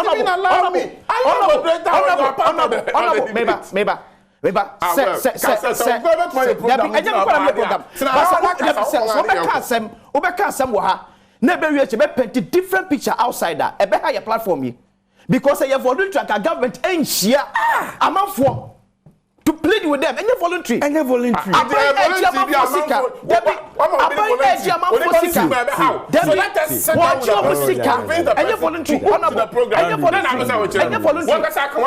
you're voluntary. We will not allow it. And you're voluntary. Honorable, you didn't prepare. No. Don't do that. And you're voluntary. And you're voluntary. Obien one is sika ko sadu mu a wo se the bank aka che ne se opa wa sika enka wo obien one nya message ni bi me epi ono me see no because me a victim I am saying because I'm a victim I am saying because I'm a victim me say obien one bank and I think your employers will be happy the way we are. No, because we are not speaking fair. We are not speaking that's how we're going to debate. Now buy from 1 to 2 inconsistent.